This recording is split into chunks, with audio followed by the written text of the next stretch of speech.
हम लोग श्रीमद् भगवद गीता के प्रथम अध्याय के दूसरे श्लोक से लेकर के जितने श्लोक हो जाए उतना करने का प्रयास करेंगे। प्रयास है कि 11 श्लोक हो जाए, यानी 2 से 11 तक। देखते हैं कितने हो जाते हैं। पहला श्लोक आप जानते हैं, धर्म क्षेत्रे कुरुक्षेत्रे संवेतायुयुत्सवः मामकः पांडवाश्चैव किम अकुर्वत संजय। धृतराष्ट्र ने कहा, धर्म क्षेत्रे कुरुक्षेत्र, धर्म क्षेत्र में और कुरुक्षेत्र में, धर्म क्षेत्रे कुरुक्षेत्रे संवेतः युत्सवा, युद्ध की इच्छा से सब लोग जो इकट्ठे हुए, मामकः पांडवश्च, मेरे पुत्र और पांडवों के पुत्रों ने, किम अकुर्वत संजय, और क्या किया। ये प्रश्न बड़ा अजीब सा है क्योंकि भाई जब युद्ध की इच्छा से इकट्ठे हुए तो युद्ध ही किया होगा, लेकिन जानते थे कि कुरुक्षेत्र के प्रभाव से ऐसा हो सकता था कि उनकी बुद्धि धर्म में लग जाती। तो आप थोड़ा सा इधर आके बैठ सकते हैं और माता लोग आएंगे, इधर आ जाइए, इस तरफ आ जाइए। तो अब धृतराष्ट्र का जब ये प्रश्न हुआ कि क्या किया, उसके उत्तर में संजय यहाँ पे ये बात बोल रहे हैं। तो मेरे पीछे बोलिए, हम श्लोकों की एक एक बार आवृत्ति करेंगे बस, और उसके बाद आगे बढ़ेंगे। संजय उवाच संजय उवाच दृष्ट्वा तु पाण्डवानीकम्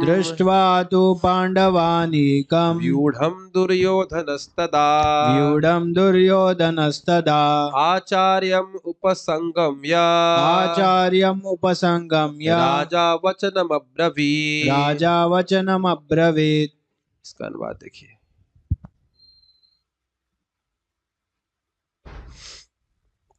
संजय ने कहा, हे राजन, पांडु पुत्रों द्वारा सेना की व्यूह रचना देखकर राजा दुर्योधन अपने गुरु के पास गया और उसने ये शब्द कहे। संस्कृत देखिए, दृष्ट्वा तु पांडवा नीकम, अनीक का अर्थ होता है सेना, और पांडव मतलब पांडवों, पांडवा नीकम अर्थात पांडवों की सेना, और व्यूढ़म का मतलब होता है व्यूह रचना।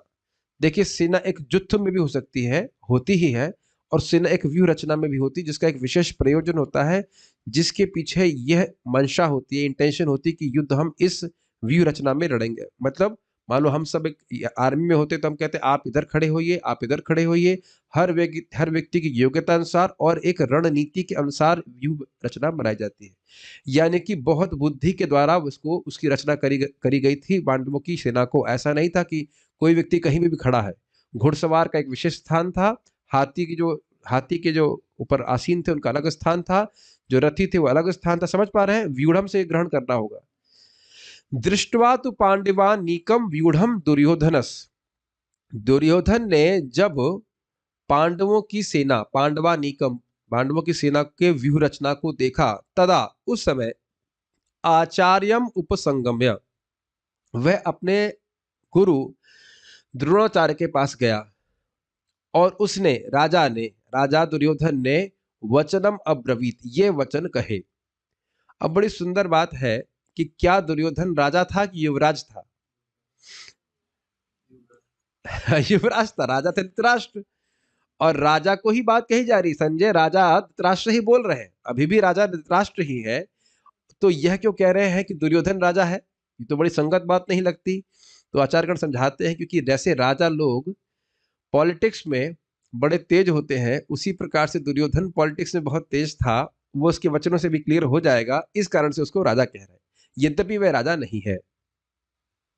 है ना सोचने वाली बात? राजा तो नहीं है, अभी तो युवराज है वो, तो राजा क्यों कह रहे हैं? क्योंकि पॉलिटिक्स करने में बहुत तेज है।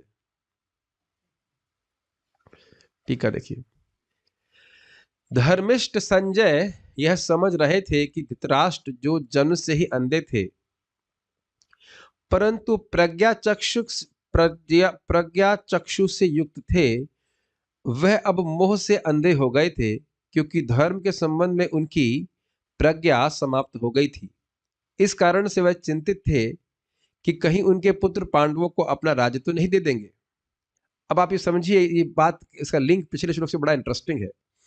धर्म क्षेत्र कुरुक्षेत्र में, वहां पे टीका में बताया गया कि धर्म क्षेत्र में, जैसे क्षेत्र मतलब खेत, और धर्म क्षेत्र मतलब जहां धर्म की ही खेती होती है। कुरुक्षेत्र मतलब, कुरुक्षेत्र वह कुरुक्षेत्र जहां धर्म की ही खेती होती है, यहां जहां पे धर्म ही उगेगा, अगर समझ लीजिए। तो यानी अधर्म रूपी जो धृतराष्ट्र के पुत्र है उनका तो निर्मूलन हो जाएगा। क्लियर? तो अब यह भावना, ये भय धृतराष्ट्र के हृदय में था, इसको संजय भांप गए। संजय ये जान रहे हैं कि अंधे थे, लेकिन पहले कुछ प्रज्ञा थी, विदुर का संग प्राप्त था, भाई विद्वान तो थे, लेकिन पुत्र के मोह के कारण वह धर्म के संबंध में जो भी कुछ ज्ञान है वो बिल्कुल मोहित हो चुके हैं, उसके कुछ नहीं समझ में आ रहा। देखिए, यद्यपि व्यक्ति को ज्ञान होता है, लेकिन जब मोह हो जाता है तो व्यक्ति उस ज्ञान का उपयोग नहीं कर पाता। ये बात समझते हैं कि नहीं? है कि नहीं? अब यह कैसे सूचित हुआ था? मामकः पांडवाश्चैव, राजा होने के नाते उनको अपनी प्रजा में और अपने बेटे तक में भेद नहीं करना चाहिए। ये राजा का कर्तव्य होता है, वह सबको समान दृष्टि से देखता है। ये समझते हैं बात को? अगर बेटा भी गलत करता है तो उसको भी राजा दंड देता है। और यहां वह अपने ही भाई के पुत्र यानी कि पांडवों में और अपने अपने पुत्रों में भेद देख रहे। पिछले श्लोक में मामकः पांडवश्चैव, तो संजय भांप गए कि इनमें अब धर्म की बुद्धि नहीं है, इनकी प्रज्ञा नष्ट हो चुकी है। अच्छा, एक और चिंता थी कि भाई धर्म क्षेत्र के प्रभाव से व्यक्ति की अविद्या नष्ट हो जाए तो हो सकता है कि उसकी धर्म में बुद्धि लगने लग जाए। बात तो धर्म की यह थी कि युधिष्ठिर को राज्य दे देते, कम से कम 50% दे देते, और नहीं तो कम से कम 5 गांव ही दे देते। बात आप जानते हैं, महाभारत के पहले संधि की बात हुई थी, लेकिन दुर्योधन नहीं माना था। तो धृतराष्ट्र के मन में एक और डर था कि कहीं ऐसा तो नहीं होगा कि धर्म क्षेत्र के प्रभाव से मेरे बेटे धर्म की तरफ उन्मुख हो जाएंगे और युद्ध से कहेंगे चलिए छोड़िए, संधि कर लेते हैं और नहीं झगड़ा करते। धृतराष्ट्र भी चाहते थे कि पांडवों की मृत्यु हो जाए,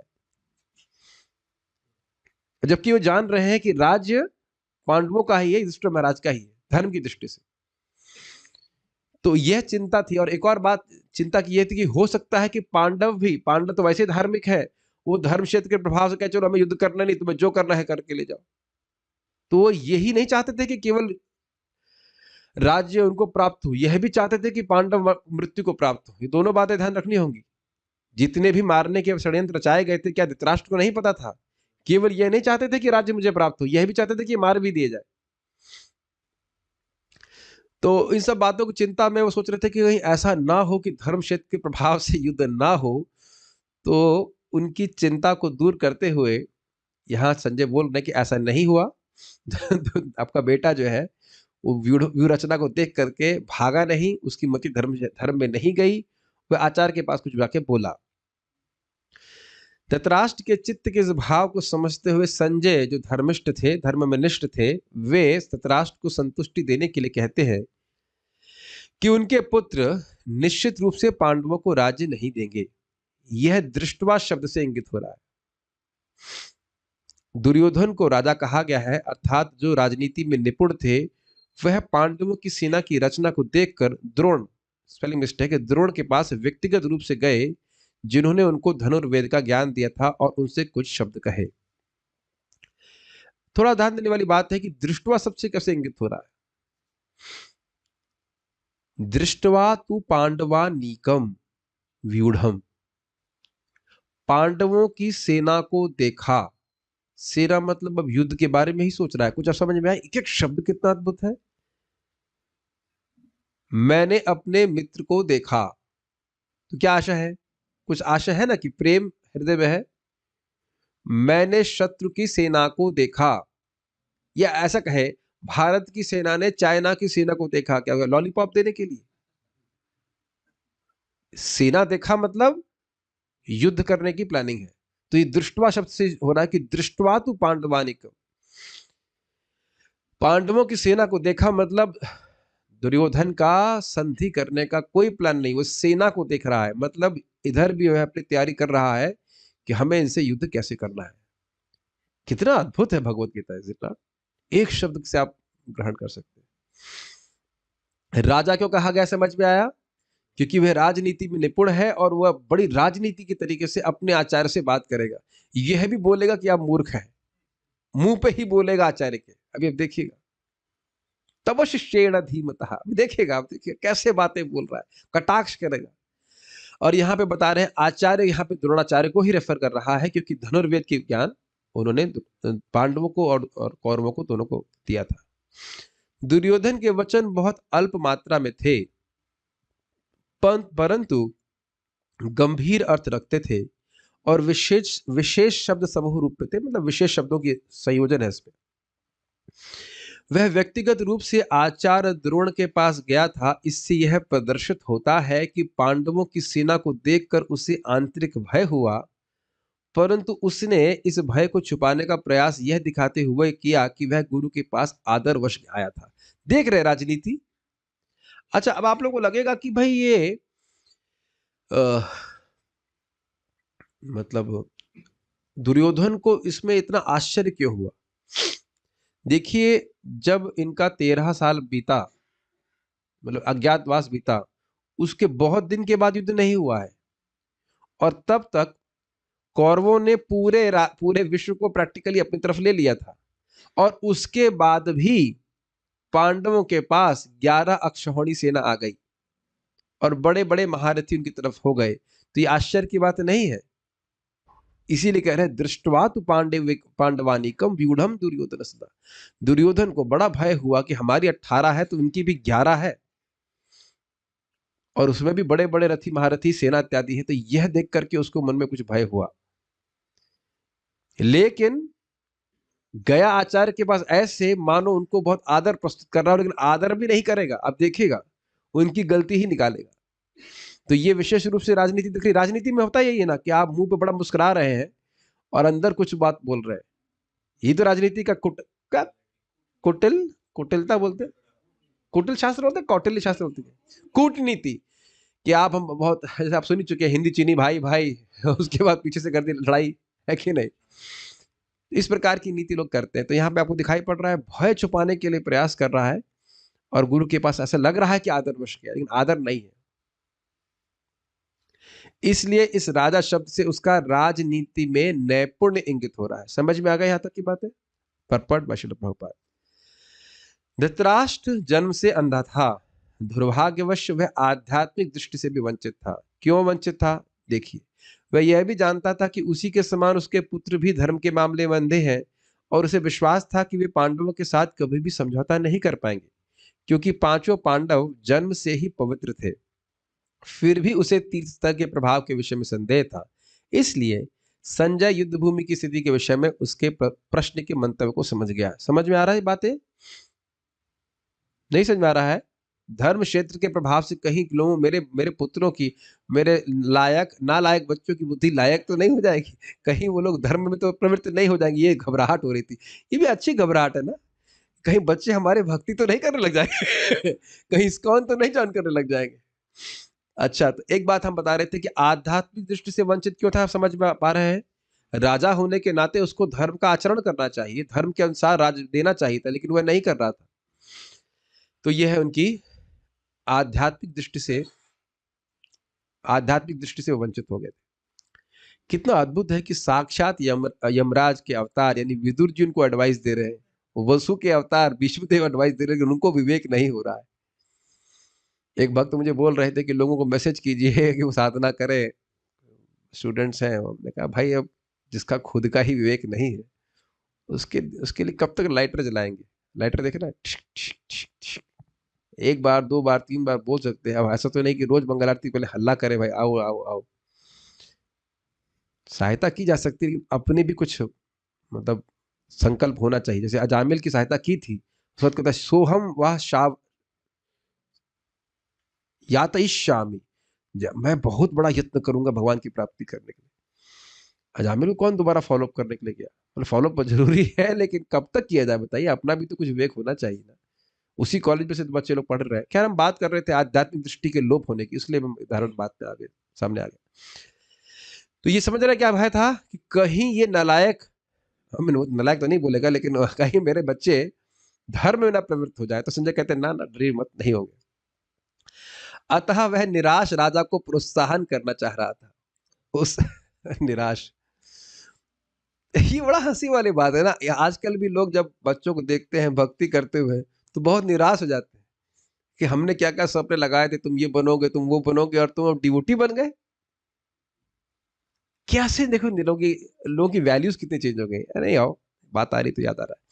उसने उसे विश्वास दिलाया कि उसके पुत्र पवित्र स्थान के प्रभाव में आकर किसी प्रकार का समझौता करने नहीं जा रहे। तो एक भक्त बोल रहे थे कि अरे भाई, वृंदावन में आते हैं लोग और फिर भी लोग गलत कार्य करते हैं।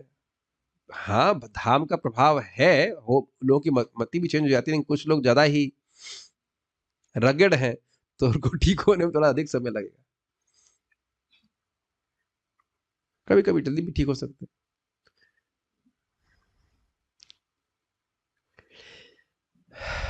कितना आश्चर्य की बात है, कुरुक्षेत्र देव यजन, देवताओं के यज्ञ करने का स्थान था, और वहां पे देखिए कितना अधर्म की बुद्धि लेकर के लोग युद्ध करने के गए।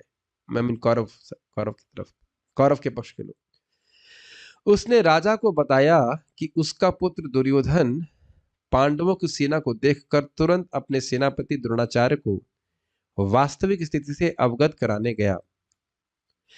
यद्यपि दुर्योधन को राजा कहकर संबोधित किया गया है, तो भी स्थिति की गंभीरता के कारण उसे सेनापति के पास जाना पड़ा। क्या स्थिति की गंभीरता थी बताइए? पांडवानीकम व्यूढ़म, पांडवों ने बहुत बड़ी सेना इकट्ठी कर ली है, और वह भी यहां तहां नहीं खड़ी हुई है, बड़े ही सुंदर व्यूह रचना में है, अर्थात उनका सेनापति बड़ा बुद्धिमान है। उसी को भी इंगित भी करेंगे धृष्टद्युम्न। बहुत सारी बातें ऐसे फंसी हुई हैं, अभी हम क्लियर आगे करेंगे इसको। अतएव दुर्योधन राजनीतिज्ञ बनने के लिए सर्वथा उपयुक्त था, किंतु जब उसने पांडवों की व्यूह रचना देखी तो उसका यह कूटनीतिक व्यवहार उसके भय को छिपा ना पाया। क्यों क्यों भय सूचित हो रहा है, जरा बताइए? अरे भाई, भय है तभी तो आचार्य के पास कंसल्टेशन के लिए गया ना। अब वो उसमें क्या कहता है देखिए आगे श्लोक में, और अधिक व्याख्या की आवश्यकता नहीं है, मैं समझना आप लोग समझ गए होंगे। अगला श्लोक देखते हैं। पश्यतां पाण्डुपुत्राणाम् पश्यतां पाण्डुपुत्राणाम् आचार्य महतीं चमूम् आचार्य महतीं चमूम् व्यूढां द्रुपदपुत्रेण व्यूढां द्रुपदपुत्रेण तव शिष्येण धीमता। तव शिष्येण धीमता। तो दबा करके जरूर बोल रहा होगा ये। पश्य एताम, देखो, पश्यताम, देखो, पश्य, देखिए, देखिए लग रहा है जैसे द्रोणाचार्य को दिखाई नहीं पड़ रहा था। कहने का ये तो ताशे करे भाई, आंख को दिख रहा है, आपको दिखाई पड़ रहा है, इस तरह से। पश्य एताम, देखो भाई इनको। पांडु पुत्राणाम, पांडु के पुत्र को, बड़े प्रिय थे ना आपको, ये बहुत प्रिय थे ना, देखो कैसे खड़े हैं अपनी सेना लेकर के आपके सामने। आचार्य, आचार्य मतलब द्रोणाचार्य। महतीम चमू, महती चमू मतलब सेना, और महती मतलब बड़ी सेना। तो यानी कि यहाँ पे आचार्य को उकसा रहा है, आपके कोई शौर्य को गिर नहीं रहा है, आपके सामने सेना लेके खड़े हैं। कुछ ऐसा समझ रहे हैं? कितने पश्यताम पांडु पुत्राणाम, इन्हीं से बड़ा प्रेम किए थे ना आप, इसी अर्जुन को आशीर्वाद दिए थे ना सबसे बड़ा धनुर्धर बनने के लिए। देखो ये सेना लेके खड़ा है तुम्हारे सामने, इस तरह से। उसके बाद कह रहे हैं पांडुपुत्र नाम बोल रहे हैं, इन्हीं को सिखाए हो आप। उसके बाद कह रहे हैं व्यूढ़ाम द्रुपद पुत्रेणाम, व्यूढ़ाम मतलब व्यूह रचना, और किसने की है ये? द्रुपद पुत्रेणा, द्रुपद के पुत्र के द्वारा। याद है द्रुपद के पुत्र कौन है? द्रुपद ने, आपको पता होगा कि द्रुपद को हराया गया था गुरु दक्षिणा के रूप में पांडवों के द्वारा। जब इन लोगों की धनुर्विद्या की शिक्षा पूर्ण हो गई थी, कौरवों की और पांडवों की, तो उन्हें पूछा गुरु महाराज द्रोणाचार्य को, हम आपको क्या गुरु दक्षिणा दे? तो उन्होंने कहा कि द्रुपद को हरा के लेके आओ। तो सारे 100 के 100 कौरव गए और द्रुपद को नहीं हरा पाए, और उसके बाद पांचों पांडव गए, उन्हें हरा दिया और बांध करके द्रोणाचार्य के पास ले आए। बहुत लंबी कथा है। फिर द्रोणाचार्य कहते हैं अब तुम कह रहे थे ना कि मित्रता बराबर वालों के बारे में होती है, तो ठीक है, तुमको आधा राज्य मैं दे देता हूं, तुम्हारा आधा राज्य मैं ले लेता हूं। इस प्रकार से हुआ था। तो द्रुपद को बहुत क्रोध आया था। तो बाद में द्रुपद एक यज्ञ करते हैं जिसके द्वारा द्रौपदी और धृष्टद्युम्न का जन्म होता है। तो उनमें से आप जानते हो कि धृष्टद्युम्न का वो लोग अग्नि से साक्षात प्रकट होते हैं, और धृष्टद्युम्न पैदा ही हुए थे द्रोणाचार्य को मारने के लिए। और कितने आश्चर्य की बात है, पैदा किया जिसको मारने के लिए, उसी के पास यानी द्रोणाचार्य के पास ही भेजे धनुर्विद्या शिक्षा के लिए। अरे टू मच है भाई, हद हो गई।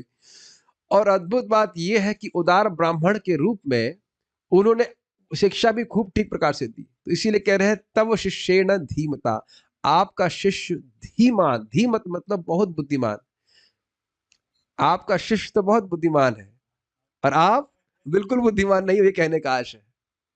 देखिए ऐसा मत सोचिएगा कि द्रोणाचार्य जी को बात समझ में नहीं आ रही थी।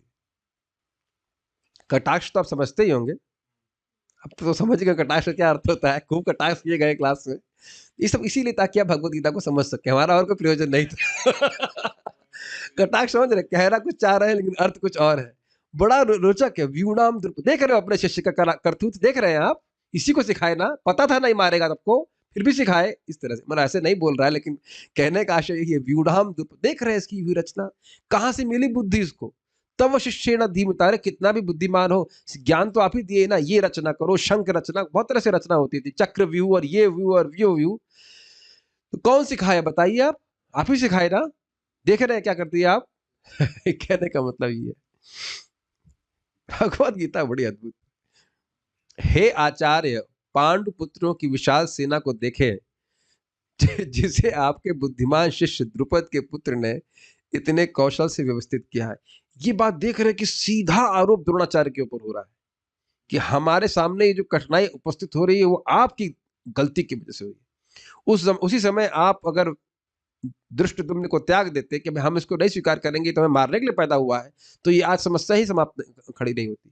कई बार सामान्य भाषा में ऐसा होता है ना, अरे उसी दिन ये बात आप सोच लिए होते तो आज समस्या होती ही नहीं, कहता है कि नहीं। कई बार लोग इस प्रकार से बोलते हैं, एज इफ उनको सब कुछ फ्यूचर पता ही रहता है। ऐसा ना, फ्यूचर पता होने के बाद भी कहाँ डिसीजन ले पाते हैं बताइए लोग। यही यही जब को पता हो दुर्योधन पैदा हुआ था तो गधा रेखने की ऐसी आवाज कर रहा था और बोले गए थे इस एक दुर्योधन को त्याग दीजिए, इस एक बच्चे को त्याग दीजिए, पूरा स्कूल बच जाएगा, उसको नहीं त्याग पाए। खैर जो भी है, तो ये समझ में आ रहा है किस प्रकार राजनीति से अपने आचार्य, अपने गुरु के ही से बात करना। कभी पांडवों ने ऐसे द्रोणाचार्य से बात नहीं करी, कोई हिस्ट्री नहीं, कोई प्रमाण नहीं। दोनों में अंतर देख रहे हैं कितना, क्या ये वाकई आदर है? नहीं है। क्या द्रोणाचार्य नहीं देख रहे हैं? देख रहे हैं। ये बोलने का क्या मतलब हुआ कि पश्येताम एताम, देखो ये देखिए इसको, ठीक है।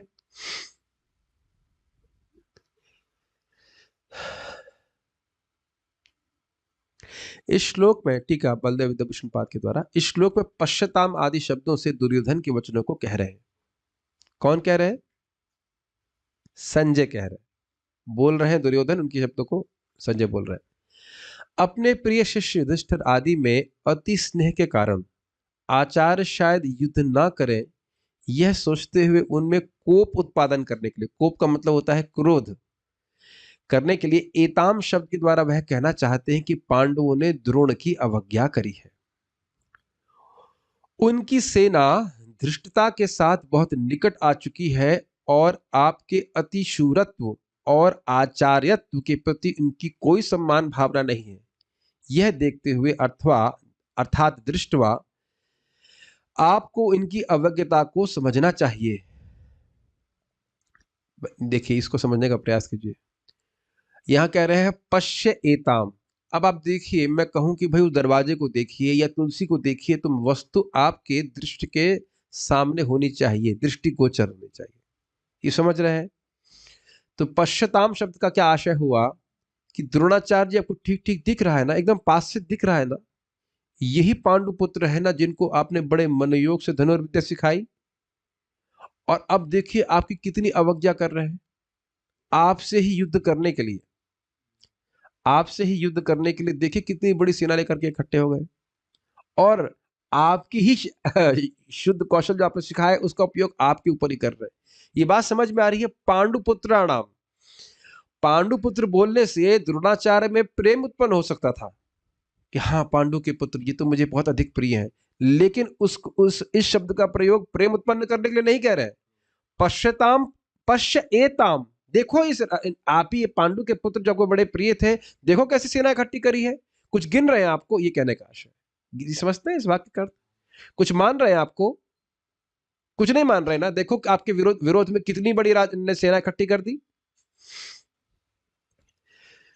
तो अतिशूरत्व मतलब समझ रहे हैं, देखो भाई आप इतने बड़े योद्धा हो फिर भी इनका धृष्टता समझते हैं, इनकी करेज, इनका धृष्टता नहीं समझते आप लोग, उद्दंडता कह लीजिए कि आपसे युद्ध करने के लिए आ गए, वह भी व्यूह रचना बना करके। और उसके बाद चलो भाई कोई व्यक्ति बहुत शूरवीर है तो भी युद्ध करते ही हैं, लेकिन अपने गुरु से थोड़ा युद्ध किया जाता है। तो कहते हैं नहीं, ये तो यह भी भूल गए हैं कि आप उनके आचार्य हैं। दोनों बातों को समझ रहे हैं।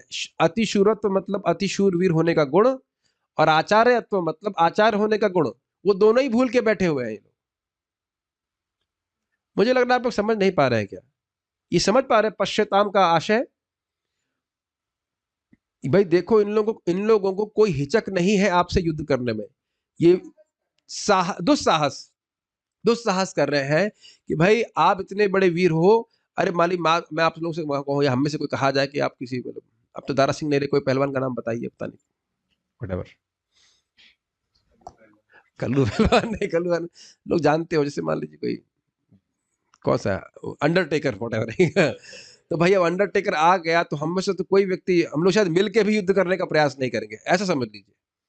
अब पता नहीं अंडरटेकर भी जानते हैं, सब लोग जानते हैं, इतना तो रेसलिंग देखे होंगे।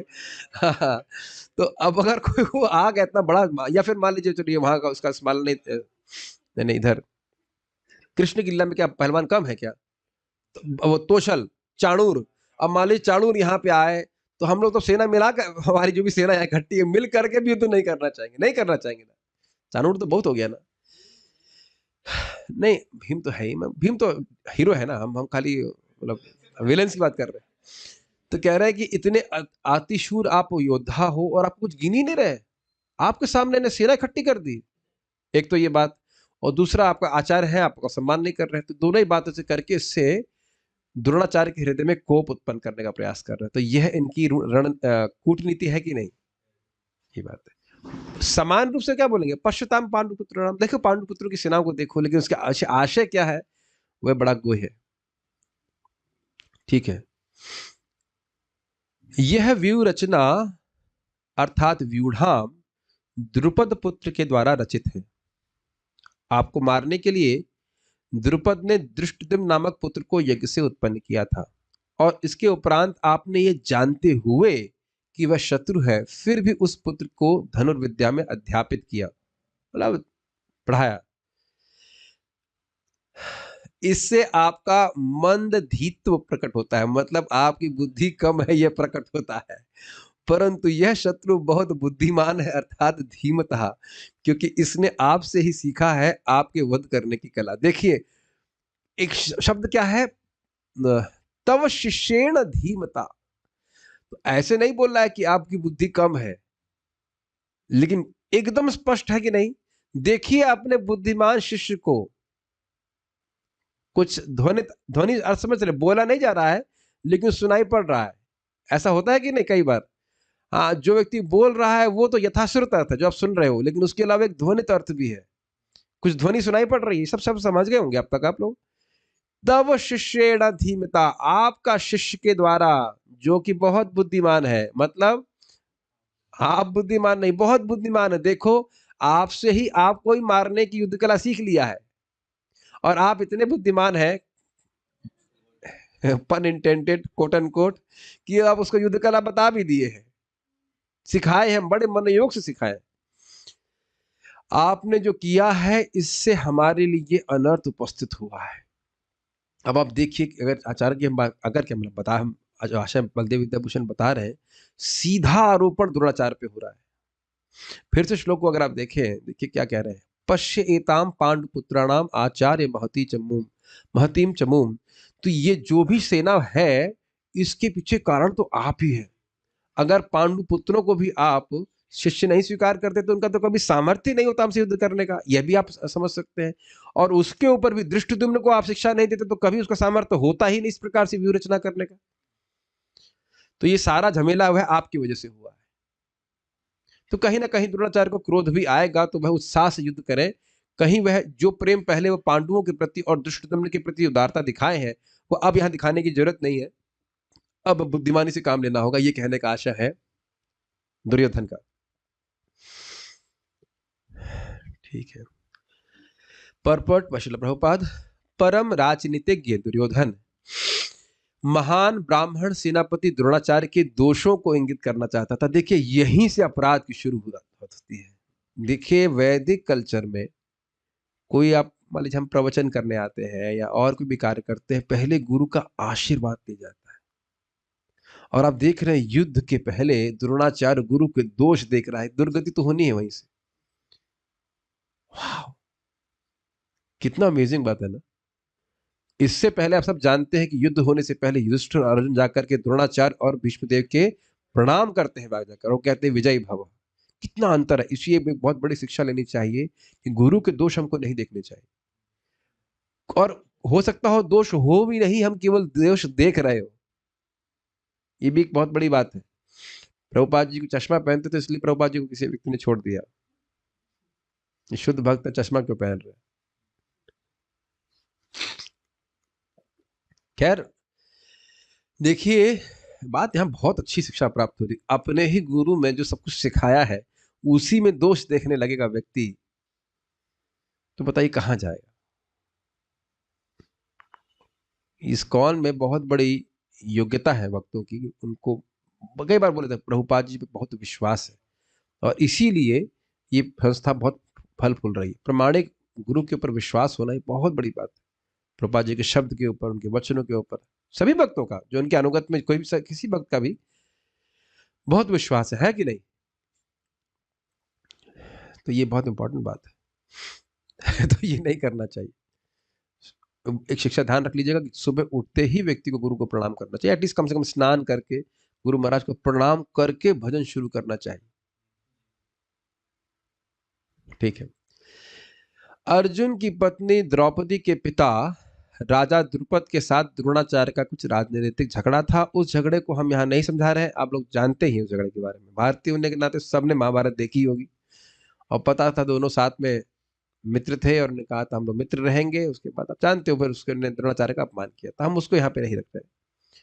इस झगड़े के फलस्वरूप द्रुपद ने एक महान यज्ञ संपन्न किया जिससे उसे एक ऐसा पुत्र प्राप्त होने का वरदान मिला जो द्रोणाचार्य का वध कर सके। ये झगड़ा समझ रहे कौन सा हुआ था? जब उन्होंने गुरु दक्षिणा मांगी और द्रुपद को पांडवों ने बांध लिया। तो पांडवों से कोई द्वेष नहीं था उसका, पांडवों से कोई द्वेष नहीं था कि आगे जाकर के द्रौपदी की शादी भी उनसे हुई थी, कोई कठिनाई नहीं थी, लेकिन द्वेष था द्रोणाचार्य से।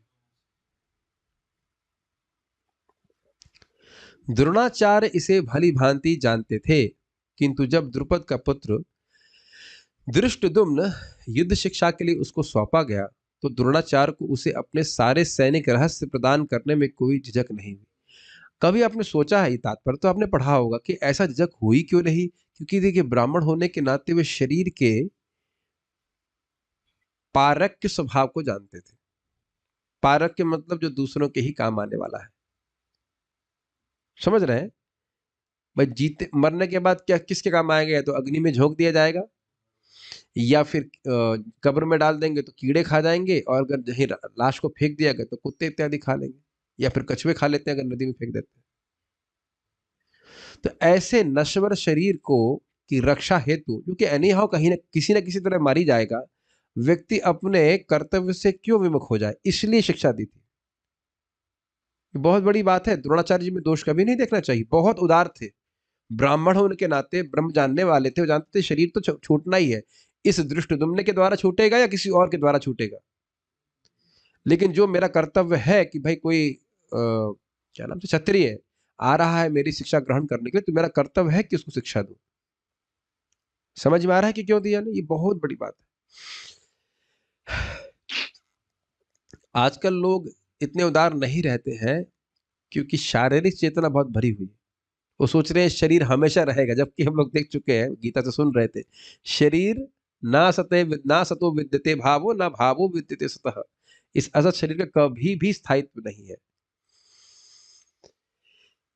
इसीलिए जब तक इस शरीर में है, हमको इस अस्थाई शरीर से स्थायी लाभ प्राप्त करने का प्रयास करना चाहिए। क्लियर? भगवान की भक्ति जितना अधिक कर सके उतना अच्छा। ये नहीं पता है कि ये शरीर कल तक भी हमारे पास रहेगा कि नहीं। चलिए, ये बात यहाँ पे आ रही थी, मैंने बताया कि क्यों दिया, समझ रहे हैं क्यों क्यों दिया। अब धृष्टद्युम्न कुरुक्षेत्र की युद्ध भूमि में पांडवों का पक्ष ले रहा था और उसने द्रोणाचार्य से जो कला सीखी थी उसी के आधार पर उसने यह व्यूह रचना की थी। एक बात आपको बताऊं, थोड़ी सी वैसे पॉलिटिकल बात है, लेकिन मैंने सुना ऐसा कि अमेरिका ने जो रॉकेट लॉन्चर अफगानिस्तान के टेररिस्ट को दिए थे रशिया के खिलाफ, वही रॉकेट लॉन्चर उन्होंने अमेरिका के लोगों के प्रति यूज करना शुरू कर दिया। तो जिसने दिए होंगे उसने भी यही बोला कि देख रहे हो देख रहे हो रॉकेट लॉन्चर जो तुमने दिए वो तुम्हारे तरफ भी लॉन्च हो गए। एनीवेज, दुर्योधन ने ऐसे बात यार मन में आ गई, बोलना नहीं चाहिए था, लेकिन एग्जाम्पल से समझाने के लिए बोल रहा हूँ। ये सुने होंगे सब बातें, आपको पता ही होगी, वो तालिबान को दिए थे उधर घुमा दिए थे। दुर्योधन ने द्रोणाचार्य की इस दुर्बलता की ओर इंगित किया जिससे वह युद्ध में सजग रहे और समझौता ना करे। देखिए, ये वास्तविक रूप से द्रोणाचार्य की दुर्बलता नहीं थी, ये उनकी उदारता थी कि वे ब्राह्मण कर्तव्य निभा रहे थे, लेकिन यह दुर्योधन को दुर्बलता लग रही कि उन्होंने उदारता से ज्ञान दिया, ये दुर्बलता लग रही दुर्योधन को, क्योंकि जीवन में भौतिक लाभ के अलावा कोई जीवन में प्रयोजन तो उनको सूझता नहीं, इसलिए बोल रहे। इसके द्वारा वह द्रोणाचार्य को यह भी बताना चाह रहा था कि कहीं वह अपने प्रिय शिष्य पांडवों के प्रति युद्ध में उदारता ना बैठे। विशेष रूप से अर्जुन उनका अत्यंत प्रिय एवं तेजस्वी शिष्य था। दुर्योधन ने यह भी चेतावनी दी कि युद्ध में इस प्रकार की उदारता से हार हो सकती है। थोड़ा समझने का प्रयास कीजिए।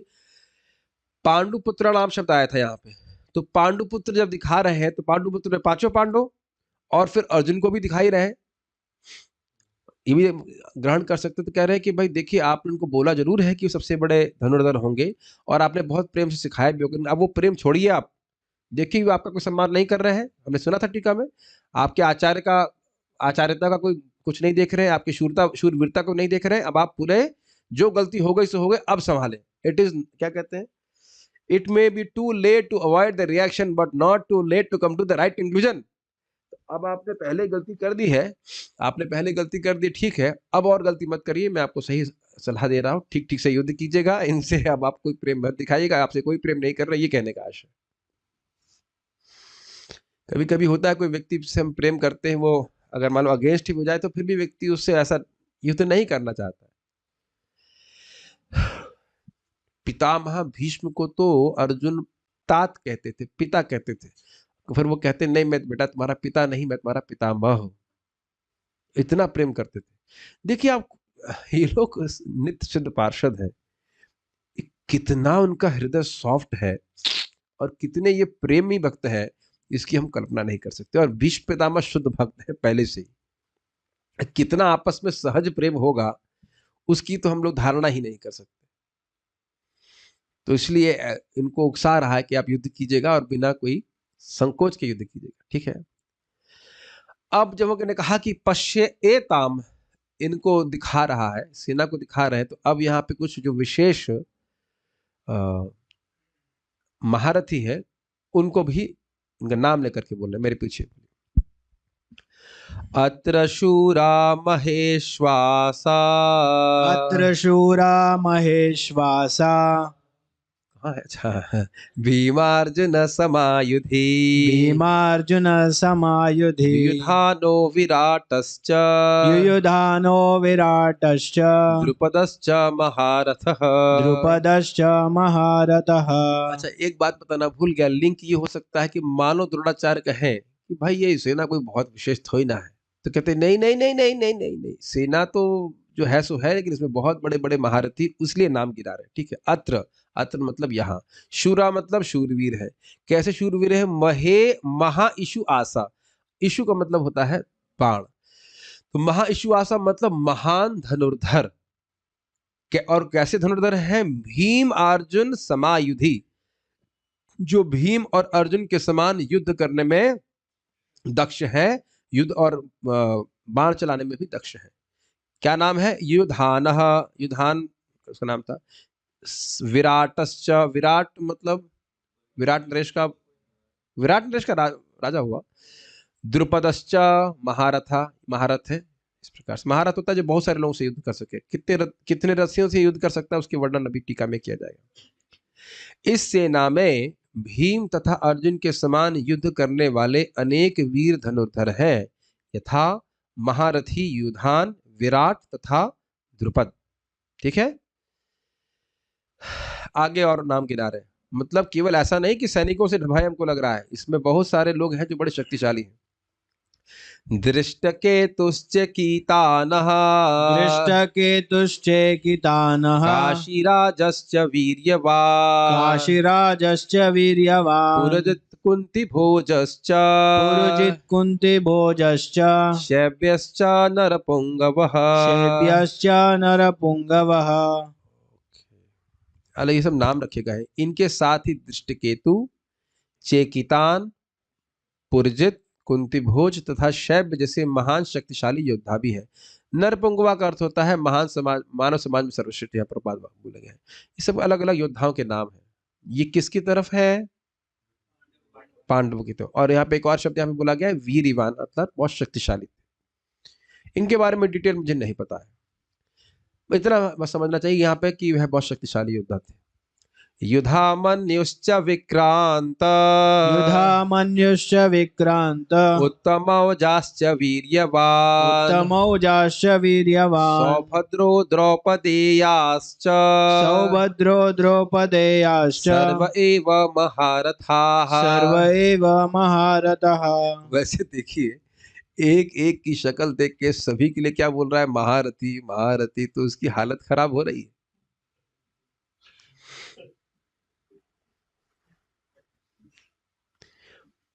पराक्रमी युधामन्यु, अत्यंत शक्तिशाली उत्तमौजा, सुभद्रा का पुत्र अभिमन्यु तथा द्रौपदी के पुत्र, उनका नाम नहीं जान रहे, अब याद तो नहीं है उनको। आगे युद्ध के, वो युद्ध के तक भी रहे थे, बाद में वो हो गया था। ये सभी महारथी है। ठीक है, एक एक को देख करके दुर्योधन परेशान रहा। टीका, मानो द्रोणाचार्य का है, धृष्टद्युम्न की इस छोटी सी सेना को हमारे द्वारा बहुत आसानी से जीता जा सकता है, इसलिए भय मत करो। अर्थात उसके भय को द्रोणाचार्य भांप गए थे। तुम इतना चिंता क्यों कर रहे हो? ये थोड़ा गर्म पानी हो सकता था क्या? नहीं है तो कोई बात नहीं, इसी का परिणाम हम भोग रहे हैं 3 दिन से, ठंडा पानी पीने के नाते पश्चाताप देख रहे हैं। परंतु इस सेना में बहुत सारे महान योद्धा हैं जिनके पास ऐसे धनुष हैं जिन्हें शत्रु द्वारा काटा नहीं जा सकता। महाइशुआसह,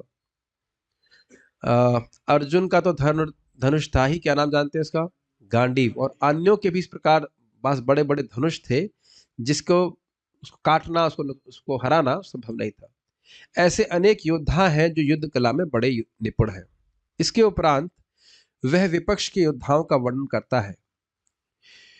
युधान अर्थात सात्विकी। ओके, सात्विकी भगवान श्री कृष्ण के व्यक्तिगत क्या कहते हैं, बॉडीगार्ड को, सारथी नहीं थे, अंगरक्षक थे। भगवान कृष्ण के अंगरक्षक और अर्जुन के डायरेक्ट प्रिय शिष्य। तो आप समझ सकते हैं कि सात्विकी कितने शक्तिशाली होंगे। वह किसी से हारे तो नहीं थे, एक बार कुछ कठिनाई में पड़ गए थे लेकिन हारे नहीं थे किसी। वो अविजित योद्धा थे, हारे नहीं थे किसी से, और वो अंत तक मतलब युद्ध के बाद भी जिंदा रहे थे। सात्विकी, विराट और द्रुपद यह सब महारथी थे। अब महारथी की व्याख्या अभी आगे की जाएगी। दृष्ट केतु, चेकितान और काशीराज यह बहुत वीरवान थे अर्थात शक्तिशाली थे। पुरजित, कुंतीभोज और शैब्य सभी मनुष्यों में श्रेष्ठ थे अर्थात नरपुंगवा। कुछ व्याख्या की जरूरत नहीं है, बड़ा स्पष्ट है। युधामन्यु शूरवीर था और उत्तमौज वीर था। सौभद्र अर्थात अभिमन्यु, द्रौपदी अर्थात द्रौपदी के 5 पुत्र जो प्रत्येक पांडव से उत्पन्न हुए थे, और च अर्थात अन्य पुत्र जैसे घटोत्कच इत्यादि भी। हाँ, ये ध्यान नहीं दिया था। श्लोक वापस एक बार देखें क्या हम बोल रहे हैं। सौभद्रो द्रौपदेयास च तो उधर ध्यान नहीं दिया। देखिए कितना आचार्यों ने चा को भी जोड़ लिया, चा में घटोत्कच को ले लिया। और आप जानते ही हैं कि घटोत्कच ने बहुत हैरान किया था कौरवों की सेना को। अब जानते हैं इस बात को? ऐसा कोई महाभारत नहीं देखा है लग रहा है। इतनी लीला तो जानते होगा, घटोत्कच ने इतना युद्ध किया, इतना युद्ध किया। कर्ण एक शक्ति नाम का अस्त्र रखे थे अर्जुन को मारने के लिए, वो अमोघ था, और वो मैं समझता हूं इंद्र ने दिया था। लेकिन वो चला नहीं पा रहे थे, चला मतलब अर्जुन का वेट कर रहे थे, और घटोत्कच ने इतना हैरान किया, इतना परेशान किया, इतना युद्ध, ऐसा युद्ध किया। तो फिर दुर्योधन ने कहा कि इसको मारो शक्ति से। तो कह रहे अरे ये मैंने अर्जुन के लिए रखा है। तो कह रहे अर्जुन को तो तब मारोगे जब हम लोग जिंदा बचेंगे, ये सबको मार देगा। तो घटोत्कच के ऊपर उन्होंने वह शक्ति बाण चला दिया, तो घटोत्कच मर गए थे। और भगवान को ये बात पता थी कि घटोत्कच को मारा जाएगा कर्ण के द्वारा। और बाद में पूछा भी गया कि आपको पता था तो ऐसा क्यों कहा? तो कहा देखिए वह असुर था वस्तुतः, तो वो नहीं मारते तो मैं मार देता। ये भगवान ने बोले हैं शब्द। चलिए, वह राक्षसी स्टाइल से युद्ध कर रहा था। तो भगवान किस प्रकार से, किस प्रयोजन से कुछ कार्य करते हैं समझना बड़ा मुश्किल होता है। महाभारत की कहानी सुनाने लग जाऊंगा ना, वो जो कंडेंस महाभारत है ना, वो पढ़ने लग जाऊंगा तब तो फिर आप लोग इतने खुश हो जाएंगे, इतना खुश हो जाएंगे कि क्या बात होता है। उसमें भी युद्ध का प्रकरण तो बहुत ही अच्छा लगता है। इसने उसको मारा, इसने वो चक्र चलाया, इसने ऐसा किया। लेकिन अब उसको वहां यहाँ पे नहीं रख रहे, आप लोग पढ़ लें तो अपने आप अच्छा रहेगा। 5 पांडव इतने विख्यात थे कि उनका वर्णन ही नहीं किया जा रहा है। कितना रुचिकर बात है। उनका तो नाम बोलना की जरूरत ही नहीं, बोल दिया ना, पश्यताम पांडु पुत्राणाम, उसे ग्रहण कर लेना चाहिए। अर्जुन और भीम को दिखाने की क्या जरूरत है? वो तो अंडरस्टूड, दे आर अंडरस्टूड, उसको समझ लेना चाहिए। वो तो है ही युद्ध करने के लिए। उनके अलावा भी कितने बड़े योद्धा यहाँ पे, देखिए उनको। ये कहने का जिन 17 वीरों का वर्णन हुआ और अन्य जिनका वर्णन नहीं हुआ था विपक्ष में, वह सब महारथी थे। मतलब उपलक्षण समझना चाहिए कि ऐसा नहीं सोचना हो केवल यही महारथी थे, अन्य महारथी भी वहां पे पांडवों की सेना में उपस्थित थे। महारथियों का वर्णन होने से विपक्ष में अतिरथी योद्धाओं की उपस्थिति भी इंगित होती है। कितना सुंदर है, समझ में आई बात? अगर महारथी है जो बहुत अधिक शक्तिशाली है तो मैं समझता हूं महारथी और अतिरथी में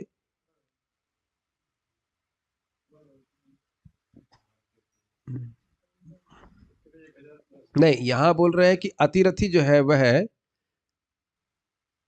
अच्छा बोल रहे हैं महारथी 10,000 धनुर्धारियों से युद्ध कर सकता है और अतिरथी अकेले असंख्य सैनिकों से युद्ध कर सकता है। तो ऐसा जो समझ में आ रहा है कि अतिरथी महारथी से कम है कि ज्यादा है, श्रेष्ठ होता जाता है, श्रेष्ठ बोला जाएगा। तो कह रहे हैं कि महारथी तो है ही, और इसका मतलब है कि अतिरथी भी यहाँ पे होंगे, ये ग्रहण कर लेना चाहिए। कितना सुंदर टीका, कुछ समझाने की जरूरत नहीं है, टीका बड़ी विलक्षण पढ़ने हुए। अब इसके यहाँ पे व्याख्या की जा रही है। एकोदश सहस्राणि योधयेद यस्तु धन्विनाम शस्त्र शास्त्र प्रवीणश्च महारथ इति स्मृतः अमितान योधयेद यस्तु संप्रोक्तोऽथिरतस्तु सः रथी चैकिनयो युद्धे तन्यूनो अर्धरतः स्मृतः। ऐसा नहीं लग रहा कि महारथी जो है वो अतिरथी से अधिक होना चाहिए?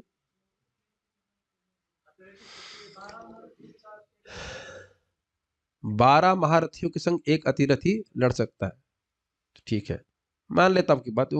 ऐसा तो ऐसे लग रहा है एक महारथी अकेले ही 10,000 धनुर्धारियों से युद्ध कर सकता है।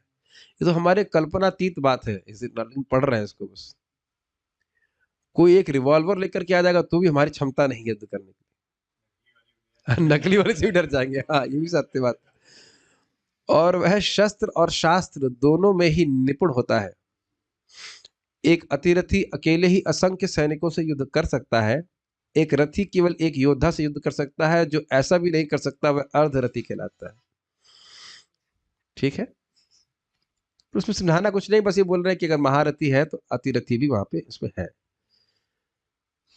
यद्यपि परपट वैष्णव प्रभुपाद, यद्यपि युद्ध कला में द्रोणाचार्य की महान शक्ति के समक्ष धृष्टद्युम्न महत्वपूर्ण बाधक नहीं था, किंतु ऐसे अनेक योद्धा थे जिनसे भय था। दुर्योधन इन्हें विजय पथ में अत्यंत बाधक बताता है, क्योंकि इनमें से प्रत्येक योद्धा भीम तथा अर्जुन के समान दुर्जय था। भीमार्जुना समायुधि, उसे भीम तथा अर्जुन के बल का ज्ञान था, इसलिए वह अन्यों की तुलना इन दोनों से करता है। बहुत स्पष्ट है, कुछ व्याख्या करने की जरूरत नहीं है। लेकिन एक बात जरूर है कि जितना भय उसको भीम और अर्जुन से था, उनसे तुलना कर करके अब एक एक व्यक्ति को देख रहा है तो उनसे भी भय का अनुभव कर रहा है। ये समझ रहे हैं इस बात को? भीमार्जुन समायुधि, भीम, और ये बोल रहा है मतलब ये एनालिसिस तो स्वयं ही कर रहा है ना। कि ये भीम और अर्जुन के समान है, ये सब जिन जिन का नाम रख रहा है। क्या आप बात समझ पा रहे हैं? तो दुर्योधन ही अंदर से, क्या कहते हैं उसको, एनालिसिस नहीं कह सकते हैं, आकलन आकलन कर रहा है सबके युद्ध कौशल का, विश्लेषण कर रहा है। आकलन शब्द आएगा, आंकना कहते हैं ना, आंक रहा है, और एक एक व्यक्ति को देख रहा है, अरे ये भी कहाँ भीम से कम है, अरे ये भी कहाँ अर्जुन से कम है। सात्यकी भी अर्जुन के समान ही युद्ध कौशल में थे। भाई भगवान का अंगरक्षक होना कोई सामान्य बात है क्या? कितना शक्तिशाली हो, कितना सेलेक्टेड। देखिए यहाँ पे भी प्राइम मिनिस्टर का जो अंगरक्षक होता है एकदम बेस्ट कमांडो होता होगा, हम एज्यूम कर सकते हैं, गलत तो नहीं बोल रहे हैं। तो भगवान का जो अंगरक्षक होगा वो कैसा कमांडो होगा, तो आप कल्पना कर नहीं सकते।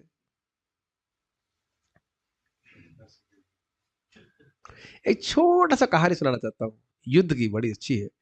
ये सात्यकी एक समय कठिनाई में पड़ गए थे, तो उनको मार, उनकी बाल से पकड़ के ऐसे करके कोई गर्दन ऐसे तलवार लेके काटने जा रहा था। तो अर्जुन का सात्यकी से बहुत प्रेम था क्योंकि शिष्य है। तो बड़ा इंटरेस्टिंग है, जैसे वो तलवार उठाया काटने के लिए, इतने में अर्जुन का बाण आया, उसके हाथ काट के ले गया। वो देख रहा है अपने हाथ, कितना आश्चर्य की, मतलब भयानक युद्ध होगा। सोचिए कितना शौक लगा होगा उसको। तलवार उठा रहा है कि एक क्षण में अब सात्यकी को मार दूंगा, कौन सा योद्धा भूल रहा हूं, लेकिन वो जैसे हाथ उठाया, उतने में अर्जुन देख लियो, दूर से ही बाण मारे, उसका वो हाथ ही कट गया। बड़ा अद्भुत है। तो ये स्थिति, ठीक है। चलिए, तो यानी वो आकलन कर रहे हैं और भय उनके हृदय में बढ़ रहा है, लेकिन अपने भय को सब छुपाने के लिए और द्रोणाचार्य के मान लो मन में उसको संशय आ जाए कहीं द्रोणाचार्य भी इतने डरने लग गए हो, तो उनके हृदय में कुछ प्रोत्साहन, मोटिवेशन बढ़ा देने के लिए कि भाई हम भी कोई कम नहीं है, ऐसा मत सोचे कि हम घबरा रहे हैं। तो वह अपनी सेना के बारे में भी कुछ बोल रहा है। अरे वो पीछे बोलिए, अस्माकं तु विशिष्टाये, अस्माकं तु विशिष्टाये तानि बोध द्विजोत्तम, तानि बोध द्विजोत्तम, नायका मम सैन्यस्य, नायका मम सैन्यस्य, संज्ञार्थं तान् ब्रवीमि ते। संज्ञार्थं तान् ब्रवीमि ते। आवाज तो कम हो रही, प्रसाद की कमी है कुछ। फिर से बोलिए, अस्माकं तु विशिष्टाये, अस्माकं तु विशिष्टाये तानि बोध द्विजोत्तम, तानि बोध द्विजोत्तम, नायका मम सैन्यस्य, नायका मम सैन्यस्य, संज्ञार्थं तान् ब्रवीमि ते। संज्ञार्थं तान् ब्रवीमि ते। किंतु हे ब्राह्मण श्रेष्ठ, बहुत अच्छे हैं ब्राह्मण आप। आपकी सूचना के लिए मैं अपनी सेना के उन नायकों के विषय में बताना चाहूंगा जो मेरी सेना को संचालित करने में विशेष रूप से निपुण हैं। श्लोक देखिए, अस्माकम तू, तू मतलब लेकिन, भाई ये लोग हैं लेकिन, अस्माकम हमारी तरफ, हमारी सेना में ये विशिष्टा, जो विशिष्ट विशिष्ट विशिष्ट मतलब स्पेशल, स्पेशल कमांडो ऐसे कह लीजिए, तो ये विशिष्ट जो योद्धा है, तानी निबोध, तानी मतलब उनको, उनके बारे में, निबोध नितराम बोध, उनका बोध मैं आपसे करा रहा हूं, एज इफ, और द्विजोत्तम मतलब है ब्राह्मणों श्रेष्ठ, मानो द्रोणाचार्य को नहीं पता हो, इंट्रोड्यूस करा रहे हो, ये भीष्म पितामह है, ऐसा लगता है द्रोणाचार्य जानेंगे नहीं। कुछ अजीब सा नहीं लग रहा आप लोगों को? जैसे मैं आप कहूं कि सदाशिव प्रभु, मैं आपको आपके बोध करा रहा हूं आयुष प्रभु के बारे में। आयुष प्रभु के बारे में, ये क्या मतलब हुआ? कुछ अजीब सा नहीं लग रहा है आप लोगों को? अपनी ही सेना के योद्धाओं के बारे में बोध क्यों करवा रहे हो? क्या द्रोणाचार्य नहीं जान रहे हैं? क्या वो युद्ध कौशल से परिचित नहीं है? वो पूछे नहीं होंगे, मीटिंग नहीं हुई होगी पहले युद्ध के? कुछ अजीब नहीं लग रहा आप लोगों को? चलो भाई, उनकी सेना में हो सकता है नए लोग आ गए हों, कि ये भी आ गए वो भी आ गए, अपनी सेना के बारे में तो पता है ना। अजीब सी बात नहीं लग रही है कि ये क्यों बोल रहे हैं? तो प्रयोजन क्या है? केवल प्रोत्साहन देने के लिए कि हम भी कोई कम नहीं, ये बात बोलने के लिए। ऐसा नहीं है कि उनको बोध कराना है, ये दिखाने के लिए कि ये भीष्म पितामह है, ये है वो सबके कौशल के बारे में जानते हैं, लेकिन प्रसंग था कि भाई ये लोग की बात है तो हम भी कोई कम नहीं, इसलिए बोध कराने के लिए बोल रहे हैं। ठीक है, बाकी द्रोणाचार्य को याद दिलाने की कोई जरूरत नहीं है। और वस्तुतः देखिए द्रोणाचार्य को भय भी नहीं था, ये सब निर्भय लोग हैं, इन्हें मरने जिरने से कोई डर नहीं है। भय तो दुर्योधन को था, उस भय को छुपाने के लिए बोल रहा है। ये बात क्लियर समझ में आ रही ना कि द्रोणाचार्य जी को बोधित कराने की कोई जरूरत नहीं थी, वो सब जानते थे यहाँ पे कौन कितने पानी में, अगर कहा जाए तो कौन कैसा योद्धा है। ठीक, नायक मम सैन्यस्य, मेरी सेना के जो नायक हैं, संज्ञार्थम, उनको संज्ञा देने के लिए, संज्ञा मतलब था नाम, संज्ञार्थम उनको गिनाने के लिए, ये है ऐसे करने के लिए, तान ब्रवीमिते, मैं आपसे बोलूंगा, उनके नाम बोलूंगा, ये नाम बोलूंगा, ये है भीष्म पितामह, ये है वो है, ऐसे करके बोलूंगा। ठीक है, टीका, द्रोण शायद यह सोचे कि पांडवों की सेना को देख करके दुर्योधन भयभीत हो गया है, इसलिए अपने इस भाव को छुपाने के लिए वह धृष्टता के साथ बोलता है कि अस्माकम, अर्थात हमारी सेना में जो योद्धा विशिष्ट है और जो नायक महान बुद्धि और अन्य गुणों से युक्त है, उनके बारे में आप मुझसे समझिए। काफी इंटरेस्टिंग है, गुरु जी को समझा रहे हैं। देख रहे धृष्टता, देख रहे हैं यहाँ पे शब्द क्या है टीका के बाद, धृष्टता एकदम क्लियर दिखाई पड़ी। धृष्टता गुरु को ही समझा रहा है, जबकि वो लीडर भी नहीं। लीडर कौन है समय बताइए? भीष्म पितामह। अब भीष्म पितामह लीडर है, अब सेकंड कमांडर कह लीजिए द्रोणाचार्य जी हैं, उनको तुम सिखा रहे हो कि कौन कौन तुम्हारे सेना में है। धृष्टता है कि नहीं? और धृष्टता का कारण क्या था? दुर्योधन भयभीत था, लेकिन अपने भय को छुपाने का प्रयास कर रहा था कि हम भी कोई कम नहीं है, हमारी तरफ भी लोग हैं युद्ध करने के लिए, अब युद्ध करने में कोई दिक्कत नहीं, युद्ध करिए। मैं बोलूंगा ताकि आप सम्यक रूप से समझ सके उनके बारे में, अर्थात संज्ञार्थम, सम्यक ज्ञार्थम, सम्यज्ञ, आप ठीक रूप से आप समझ सके।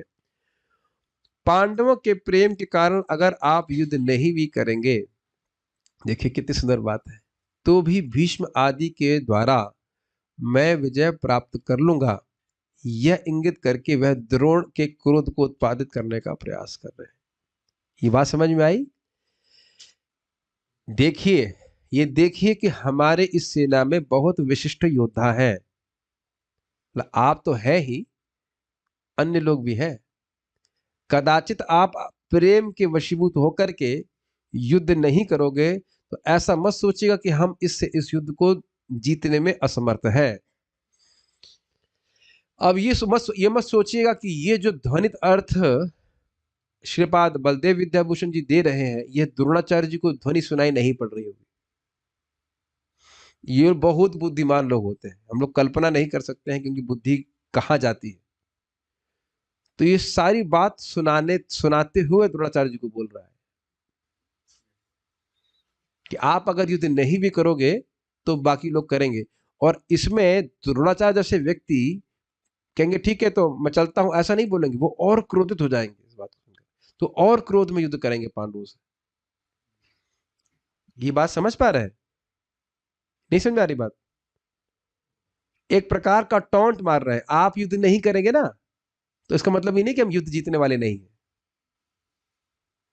तो उससे, क्योंकि पहले प्लज ले चुके हैं, द्रोणाचार्य जी ने प्रतिज्ञा ले रखी है कि जो सिंहासन पे बैठेगा उसकी मैं रक्षा करूंगा, और उस पर टॉन्ट मारेंगे तो वह और युद्ध करेंगे। जैसे देखिए, जब युद्ध हो रहा था तब दुर्योधन ने टॉन्ट किया था किसके ऊपर? भीष्म पितामह के ऊपर, कि मैं आपके भरोसे युद्ध लड़ा, युद्ध स्वीकार किया, और आप युद्ध कर नहीं रहे हैं। जब अर्जुन सामने आता है तो बहुत ढीला लड़ते हैं।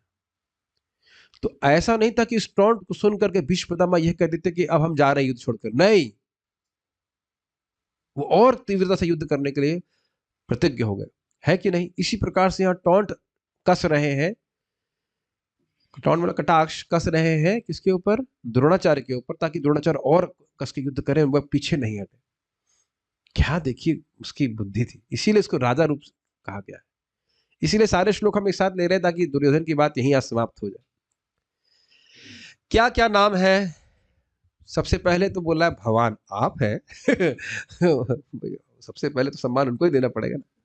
तो मेरे पीछे बोलिए, भवान भीष्मश्च कर्णश्च भवान् भीष्मश्च कर्णश्च कृपश्च समितञ्जय कृपश्च समितिञ्जयः अश्वत्थामा विकर्णश्च अश्वत्थामा विकर्णश्च सौमदत्तिस्तथैव च। सौमदत्तिस्तथैव च। तो पहले कह रहे हैं भवान। भवान शब्द संस्कृत में बहुत आदर में होता है। आप हैं। आप है मतलब भाई आपसे कोई कम थोड़ी ना है। आप कोई कम व्यक्ति थोड़ी ना, आप बहुत बड़े व्यक्ति हैं। आप है, आप है, आप है तो और क्या बात है, आप है। उसके बाद भीष्म देव है, कर्ण है, जबकि कर्ण अभी युद्ध नहीं करने वाले हैं। ये आपको पता है, युद्ध के पहले बात हो रही थी कि कौन लीडर बनेगा। तो भीष्म पितामह जी ने बोला कि एक इंटरेस्टिंग बात भीष्म पितामह कहते हैं कि देखिए, अगर आप युद्ध करना चाहते हैं तो आपको लीडर जरूर बनाना पड़ेगा ना। क्यों बनाना पड़ेगा? क्योंकि इस जगत में हर व्यक्ति अपने आप को दूसरे व्यक्ति से अधिक बुद्धिमान मानता है। होता है नहीं, लेकिन मानता जरूर है। काफी इंटरेस्टिंग ऑब्जर्वेशन है। तो जब लीडर होगा तो बोलेगा भाई ऐसे भी हुई रचना करनी और ऐसे युद्ध करना। अब तुम अपने आप को बुद्धिमान मानते हो या नहीं मानते हो, तुम्हें लीडर की बात माननी पड़ेगी। तो कर्ण ने कहा जब तक ये वृद्ध, मतलब जो शब्द थे वो हम इस तो पहले नहीं करना चाहते, लेकिन भीष्म पितामह के खिलाफ बोला जब तक ये नहीं मरेंगे तब तक मैं युद्ध नहीं करूंगा। फिर भी वो खड़ा था, मतलब रहे होंगे यहाँ पे कर्ण युद्ध में। युद्ध करने की प्लानिंग उनकी नहीं थी।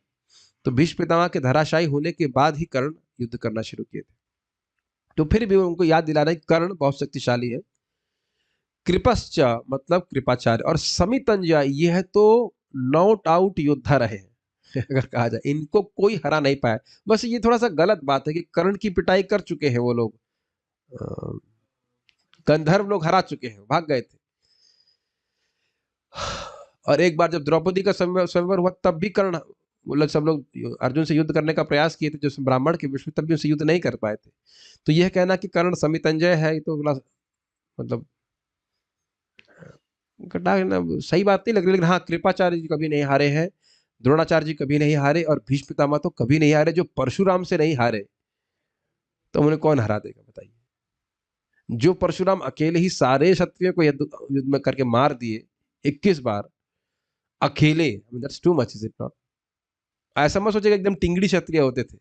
क्या नाम था उसका, कार्तिवीर्य अर्जुन को अकेले मार दिए, खच खच खच खच, तो उनसे नहीं हारे। हम लोग कल्पना नहीं कर सकते कि भीष्मदेव का सामर्थ्य क्या था। कई दिन युद्ध किया था ना, कौन थी, अंबा थी, अंबालिका, मैं भूल रहा हूं। अरे तीनों की वजह से युद्ध नहीं हुआ था, एक की वजह से हुआ था बात। अंबा थी, अंबा मुझसे क्षमा करेंगे, मुझे पता नहीं कौन, अंबा थी, अंबालिका थी, याद नहीं आ रहा है। एक माता जी थी जिसको झगड़ा हुआ था, अंबा थी। अब पता नहीं होगा, गलत हो गया तो अपराध बन जाएगा, लेकिन नहीं होगा, चले ठीक है। तो अब अंबा ही मान ले, अंबा ही बाद में जाकर के वो शिखंडी बन जाती है ना, जो भी। तो वो गई थी परशुराम के पास, कहा हमारी शादी करा दीजिए। तो परशुराम जी बहुत युद्ध किए थे लेकिन हरा नहीं पाए थे भीष्मदेव।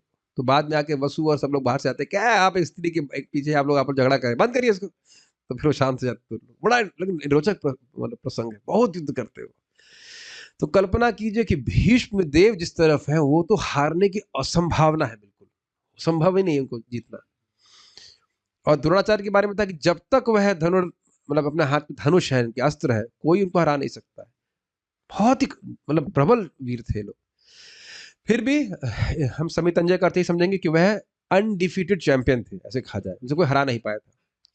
अश्वत्थामा भी बहुत शक्तिशाली थे, आप सुन चुके हैं, ब्रह्मास्त्र वगैरह थे। और अश्वत्थामा को विशेष रूप से द्रोणाचार्य ट्रेनिंग दिए थे। विकर्ण, विकर्ण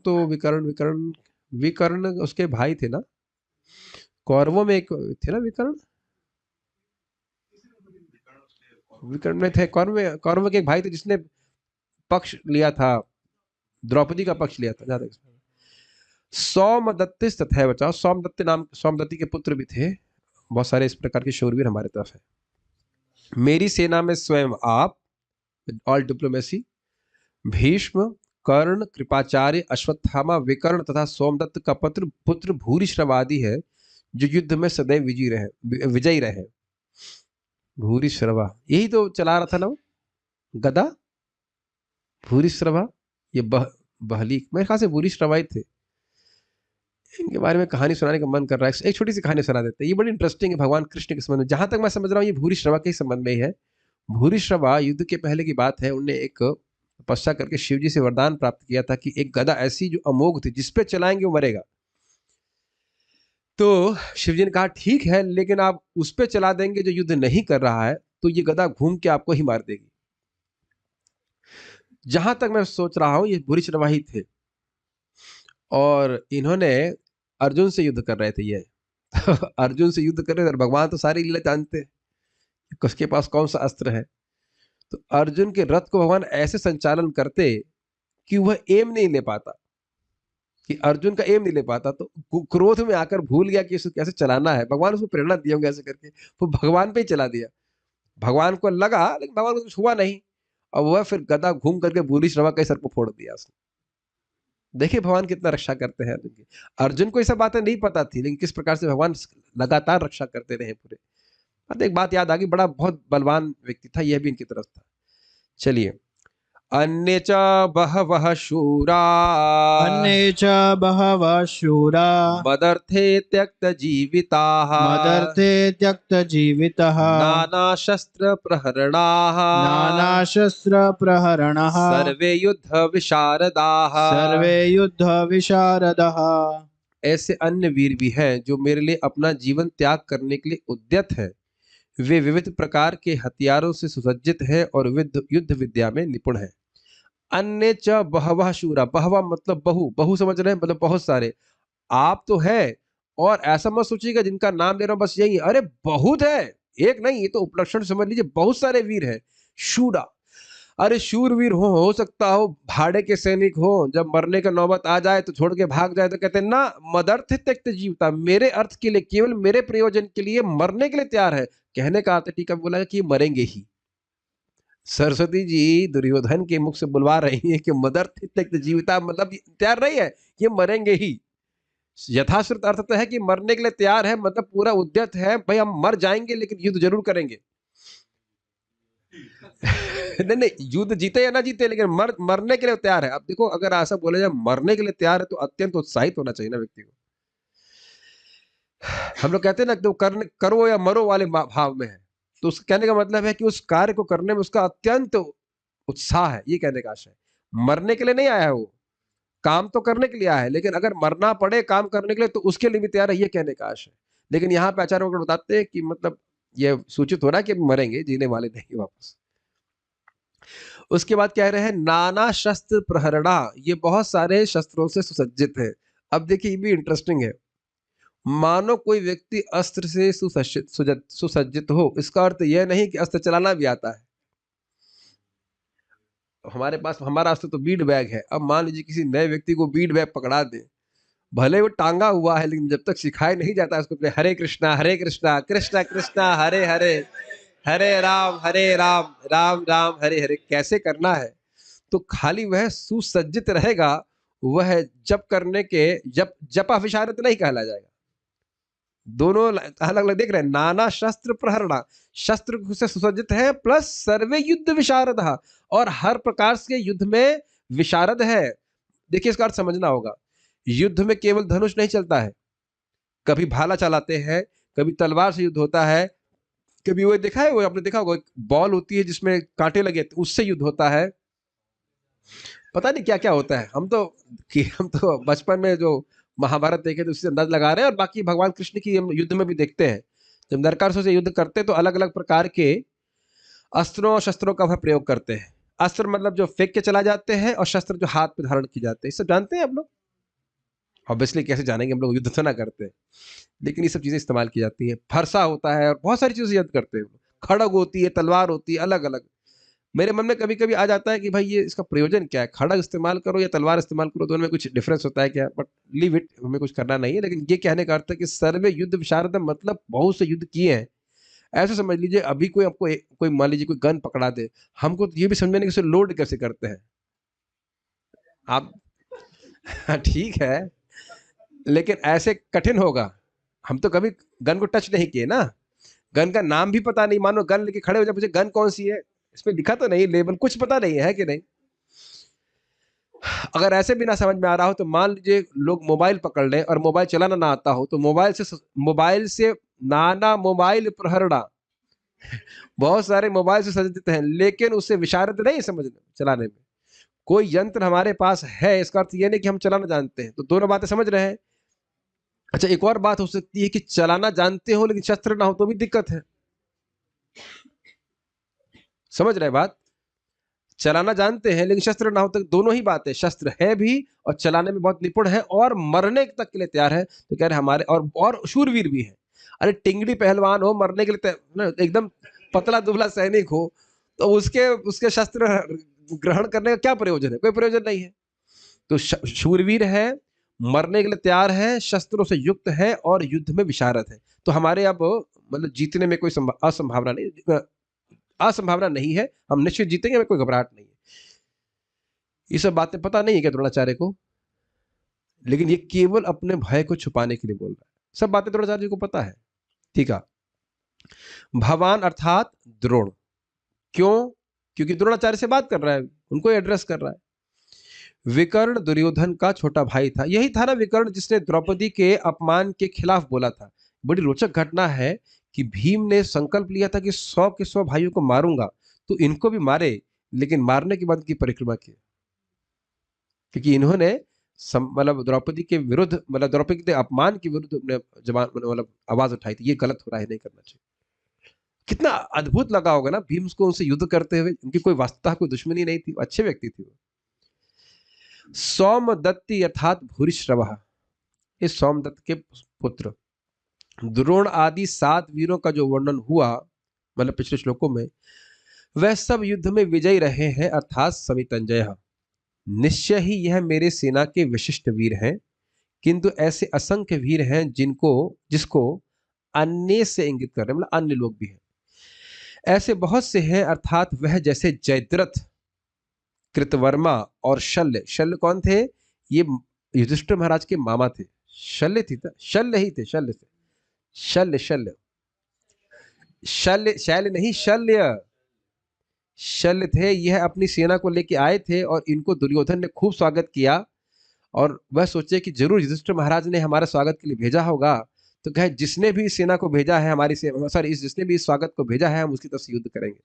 तो बाद में दुर्योधन आता कहते हैं यह आतिथ्य हमारी तरफ से था। तो कहा तुमने हमारे साथ धोखा किया, अच्छा जो भी बात है हम आपकी तरफ से युद्ध करेंगे। लेकिन वह कर्ण के क्या बने थे? वो सारथी बने थे और उसको बार बार डीमोटिवेट करते, तुम अर्जुन से युद्ध नहीं कर पाओगे ऐसे करके। तो युधिष्ठिर महाराज कहते हैं हम आपकी मदद करेंगे इस प्रकार। बहुत बड़ी बात होती है।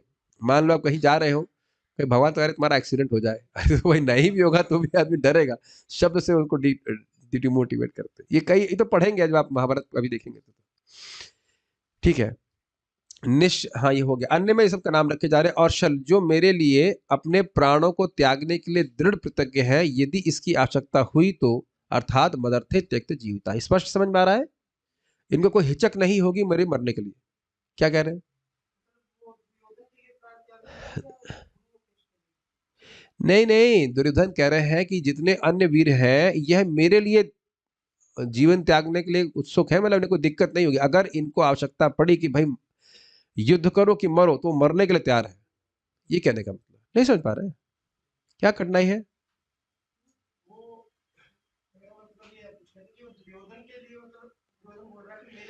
हाँ मतलब मुझसे नहीं नहीं नहीं नहीं, वो गुरु जी से कह रहे हैं, द्रोणाचार्य से कह रहे हैं कि भाई आप लोग तो है ही, अन्य लोग भी, आप तो चलिए हमारे अपने हैं, अन्य जो अन्य है वह भी, जो हमारे डायरेक्ट संबंधी नहीं मान के चलिए, वह भी हमारे से मरने के लिए तैयार, हमारे लिए मरने के लिए तैयार है। ये कहने का मतलब है हमारा पूरा सपोर्ट है, ये कहने का अर्थ हमारे प्रति उनका पूरा सपोर्ट है। इन सभी का मेरे प्रति अति स्नेह के कारण, इनके शौर्य के आधिक्य के कारण और युद्ध के इनके पांडित्य के कारण मेरी विजय सिद्ध होगी। इन वचनों से यह इंगित कर रहे हैं, समझने का प्रयास कीजिए। उन सबका दुर्योधन के प्रति अत्यधिक स्नेह था, ये कैसे सूचित हुआ? मदर्थे त्यक्त जीवितारे, मेरे लिए मरने के लिए तैयार है। इनका शौर्य अधिक कैसे हुआ? शूरा। और युद्ध में पांडित्य कैसे सिद्ध हुआ? सर्वे युद्ध विशारदा। 3 शब्दों से। क्या आप लोग थक गए हैं क्या? बहुत ज्यादा हो रहा है। ये समझ में आया? श्लोक देखिए, वापस दिखाइए इनको। शूरा शब्द से क्या हुआ? ये शौर्यवान है, इनका बहुत शक्ति है, वीर है। अर्जुन के प्रति स्नेह है, वो कैसे सूचित हो रहा है? मदर तक जीता, बेटा तुम्हारे लिए तो मैं मर सकता हूं, ऐसा बोलते हैं लोग प्रेम प्रदर्शित करने के लिए। मरता मरता कोई नहीं, लेकिन ऐसे बोलते हैं। और उसके बाद कह रहे हैं कि युद्ध में नैपुण्य कैसे सूचित हुआ? सर्वे युद्ध विशारद। मतलब तीनों चीजें, भाई युद्ध में विशारद है, मरने के लिए तैयार है और शक्तिशाली भी है, तो हम क्यों नहीं जीतेंगे? जरा बताइए ये बात। ठीक है, सारी प्लानिंग हो चुकी है इनकी। कौन नहीं दिखाई पड़ा? ये देख रहे हैं, सबको देख लिया, लेकिन जो मुख्य करता है उसको नहीं देख रहा है। यही एक भौतिकतावादी व्यक्ति का मुख्य लक्षण है। जो मुख्य कर्म करने वाला है, डिसाइडिंग फैक्टर, जिसके पास वीटो पावर है कि कौन युद्ध जीतेगा, उसका नाम भी नहीं लिया अब तक कि कृष्ण भी यहां पे है। क्यों? तो सारथी है, सारथी क्या कर लेगा? सारा गेम तो सारथी खेल रहे थे, है ना? कितने आश्चर्य की बात, इतने बड़े बड़े लोगों को देख लिया, अर्जुन को देखे लेकिन कृष्ण का नाम नहीं लिया। अर्जुन को देखे ना, पश्यताम पांडुपुत्राणाम, देख रहे अंधापन, और फिर इसीलिए सोच रहा है कि मैं युद्ध जीत लूंगा। और भगवान तो कुछ कर नहीं रहे। परपट दुर्योधन उन अद्वितीय युद्ध वीरों का उल्लेख करता है जो सदैव विजयी होते रहे। समितंजय विकर्ण दुर्योधन का भाई है, अश्वत्थामा द्रोणाचार्य का पुत्र है, और सौमदत्ती या भूरिश्रवा बाहलिकों के राजा का पुत्र है। कर्ण अर्जुन का आधा भाई है, क्योंकि वह कुंती के गर्भ से राजा पांडु के द्वारा के साथ विवाहित होने के पूर्व उत्पन्न हुआ था। ये कहानी भी आप जानते हैं, और कुंती माता के कान से उत्पन्न हुआ था। अब लोग कुछ नए लोग होंगे तो कहेंगे ये क्या बातें हो रही है। सब कुछ हो सकता है। देखिए, ये कहता है शास्त्रीय श्रद्धा, हमारे को समझ में नहीं आ रहा, इसका मतलब ये नहीं कि कुछ भी होता नहीं है। कृपाचार्य की जुड़वा बहन द्रोणाचार्य को ब्याही गई थी। कृपाचार्य की जुड़वा बहन कृपी द्रोणाचार्य जी को ब्याही थी। ये तो इंफॉर्मेशन है, आप जानते, इसमें कोई व्याख्या की जरूरत नहीं। जहां तक अन्यों का यथा जयद्रथ, कृतवर्मा तथा शल्य का संबंध है, वे सब दुर्योधन के लिए अपने नहीं होना चाहिए, अपने प्राणों की आहुति देने के लिए तैयार रहते थे। इसका मतलब है कि उनका अत्यधिक स्नेह था दुर्योधन के प्रति। दूसरे शब्दों में यह पूर्व निश्चित है कि वे पापी दुर्योधन के दल में सम्मिलित होने के कारण कुरुक्षेत्र के युद्ध में मारे जाएंगे। क्लियर समझ में आया? ये सरस्वती जी उसकी वाणी से बोल रहे कि ये मरेंगे ही, मरने के लिए आए हैं और ये मरेंगे ही, और मरे भी। निसंदेह अपने मित्रों की संयुक्त शक्ति के कारण दुर्योधन अपनी विजय के प्रति आश्वस्त था, लेकिन भगवान की शक्ति को वो नहीं देख पा रहा था। ये मूर्खता थी इसकी। 2 श्लोक और। ये श्लोक बड़ा विचित्र तरीके से रखा गया है, इसके शब्दों का अर्थ बड़ा अद्भुत है। अपर्याप्तम तदस्माकम बलम भीष्माभिरक्षितम पर्याप्तम त्विदमेतेषां बलम भीमाभिरक्षितम। हमारी शक्ति अपरिमेय है और हम सब पितामह द्वारा भली भांति संरक्षित हैं, जबकि पांडवों की शक्ति भीम द्वारा भली भांति संरक्षित होकर भी सीमित है। एक इंटरेस्टिंग बात है, यहां शब्द पहला देखिए, अपर्याप्तम। पर्याप्त का मतलब क्या होता है? पूर्ण, कंप्लीट। अपर्याप्त मतलब इनकम्प्लीट। लेकिन अर्थ क्या लिया गया है? अपर्याप्तम का अर्थ यहाँ पे लिया गया है अनलिमिटेड, अपरिमेय, जिसको नापा नहीं जा सकता। तो ये अर्थ पूर्ववर्ती आचार्य ने लिया है, इसलिए ये लिया। मैं समझ नहीं पाता था कि प्रभुपाद जी इसको ऐसे कैसे अर्थ लें। अपर्याप्त का अर्थ क्या होता है? इनसफिशिएंट। पर्याप्त का मतलब ये होता है ना सफिशिएंट, अपर्याप्त मतलब इनसफिशिएंट। लेकिन यहाँ पे अपर्याप्त का अर्थ लिया गया है कि जिसको नापा ना जा सके। तो कह रहे हैं अपर्याप्तम तत् अस्माकम बलम। अस्माकम मतलब हमारा जो वह बल, तत् मतलब वह हमारा वह जो बल है, हमारी सेना का जो बल है, वह तो तत् अपर्याप्तम, वह तो असीमित है। ऐसा क्यों कह रहे हैं? कह रहे हैं भीष्माभिरक्षितम, भीष्म प्लस अभिरक्षितम। रक्षित और अभिरक्षित का अर्थ क्या हुआ बताइए? बहुत अच्छे से रक्षा की जा रही है। किसके द्वारा? भीष्म के द्वारा। भीष्म तो नॉन डिफीटेड चैंपियन है, जो परशुराम से भी नहीं हारे, तो उनके युद्ध में उनसे युद्ध में कौन हरा सकता है बताइए? ये पहली लाइन क्लियर हो रही है कि भीष्म के द्वारा अभिरक्षित होने के कारण, बड़ी अच्छी तरह रक्षित होने का मतलब मर जाऊंगा, जब तक मरूंगा नहीं तब तक मैं रक्षा करता रहूंगा, युद्ध करता रहूंगा, ऐसी भीष्म की प्रतिज्ञा रही। पूरे मनोयोग से रक्षा कर रहे हैं, ये अर्थ हुआ। ठीक है, फिर कह रहे हैं पर्याप्तम तु इदम एतेषाम। एतेषाम का अर्थ हुआ ये पांडवों की, ये जो बल है, इदम, ये जो इदम मतलब ये और एतेषाम मतलब ये, इन पांडवों का ये जो बल है यह तो पर्याप्त है। पर्याप्त का अर्थ क्या है? लिमिटेड है, इनसफिशिएंट है, सीमित कहना चाहिए, सीमित है। क्यों भाई ऐसा क्यों कह रहे हो? भीमा भी रक्षित हो, भीम के द्वारा अभिरक्षित है। भीम को दुर्योधन कभी कुछ गिनता ही नहीं था, जानता था ये शक्तिशाली है, फिर भी वह उसको हीन मानता था। आप कहेंगे ऐसा कैसे हो सकता है? ऐसा एनवी के कारण होता है। यद्यपि हम जान रहे हैं कि व्यक्ति शक्तिशाली है, लेकिन फिर भी बोलेंगे उसे नहीं तो किसी काम का नहीं। तो देख रहे हैं आप बोल रहे हैं इस प्रकार से, भीमा भी रक्षित हो, ये केवल बोलने के लिए कि भीम, चलिए मान भी लिया जाए कि भीम बहुत शक्तिशाली है, भीष्म देव क्या कुछ है? क्या कुछ भी नहीं है। तो इसलिए बोल रहे हैं कि है, उनकी शक्ति है, लेकिन उसकी लिमिट है। हमारी सेना की शक्ति को तो लिमिट ही नहीं, तो ये खड़े कहां रहने वाले हमारे सामने, ये कहने का आशा। टीका, परंतु जब दोनों पक्षों की सेनाएं बराबर हैं तो तुम्हें विजय कैसे प्राप्त होगी? मानो द्रोणाचार्य जी कहें कि तुमने उधर भी बोला कि महारथी है, तुमने बोला यहां भी महारथी है, तो फिर तुम युद्ध कैसे कर रहे हो? दोनों तरफ तो महारथी है ना, तुम किस विश्वास पर युद्ध कर रहे हो? ये तो संगत बात नहीं लगती। तो कहते हैं हाँ हाँ उधर भी महारथी है, लेकिन हमारे जो पास युद्ध है, युद्ध कौशल है, उसका कोई तुलना नहीं है। और आप देखेंगे कि मतलब सरकार भी ऐसे ही बोलती है कि नहीं। आप बीच में जो हुआ था, अभी कुछ झगड़ा हुआ था बीच में, दोनों दिखा रहे थे अपने ना मसल्स दिखा रहे थे, हमारे पास ये प्लेन है, हमारे पास वो है, हमारे पास ये है। ऐसे लग रहा है कि मान लो सबसे शक्तिशाली हम ही है। अगर वाकई सबसे शक्तिशाली होते तो जीत नहीं लेते सबको। ये लोग दिखाते हैं इस प्रकार से। तो खैर वो कह रहे हैं कि अगर मानो दोनों ही तरफ के महारथी बराबर हैं तो तुम कैसे विश्वास कर रहे हो कि तुम जीत जाओगे? तो कहते हैं ना भाई ना, वो है महारथी, लेकिन हमारे पास जो शक्ति है वो शक्ति उनके पास नहीं है। इसलिए अपने सेना का आधिक्य प्रदर्शित करने के लिए कहते हैं, आधिक्य मतलब हमारी सेना अधिक शक्तिशाली है, इसको प्रदर्शित करने के लिए कहते हैं अपर्याप्तम, अर्थात हमारा बल अपरिमित है, अर्थात असीमित है और भीष्म के द्वारा रक्षित है, जो महान बुद्धि वाले हैं और अतिरथी भी है। तो यहां से क्लियर हो रहा है कि अतिरथी महारथी से भी अधिक होता है, यही समझना होगा।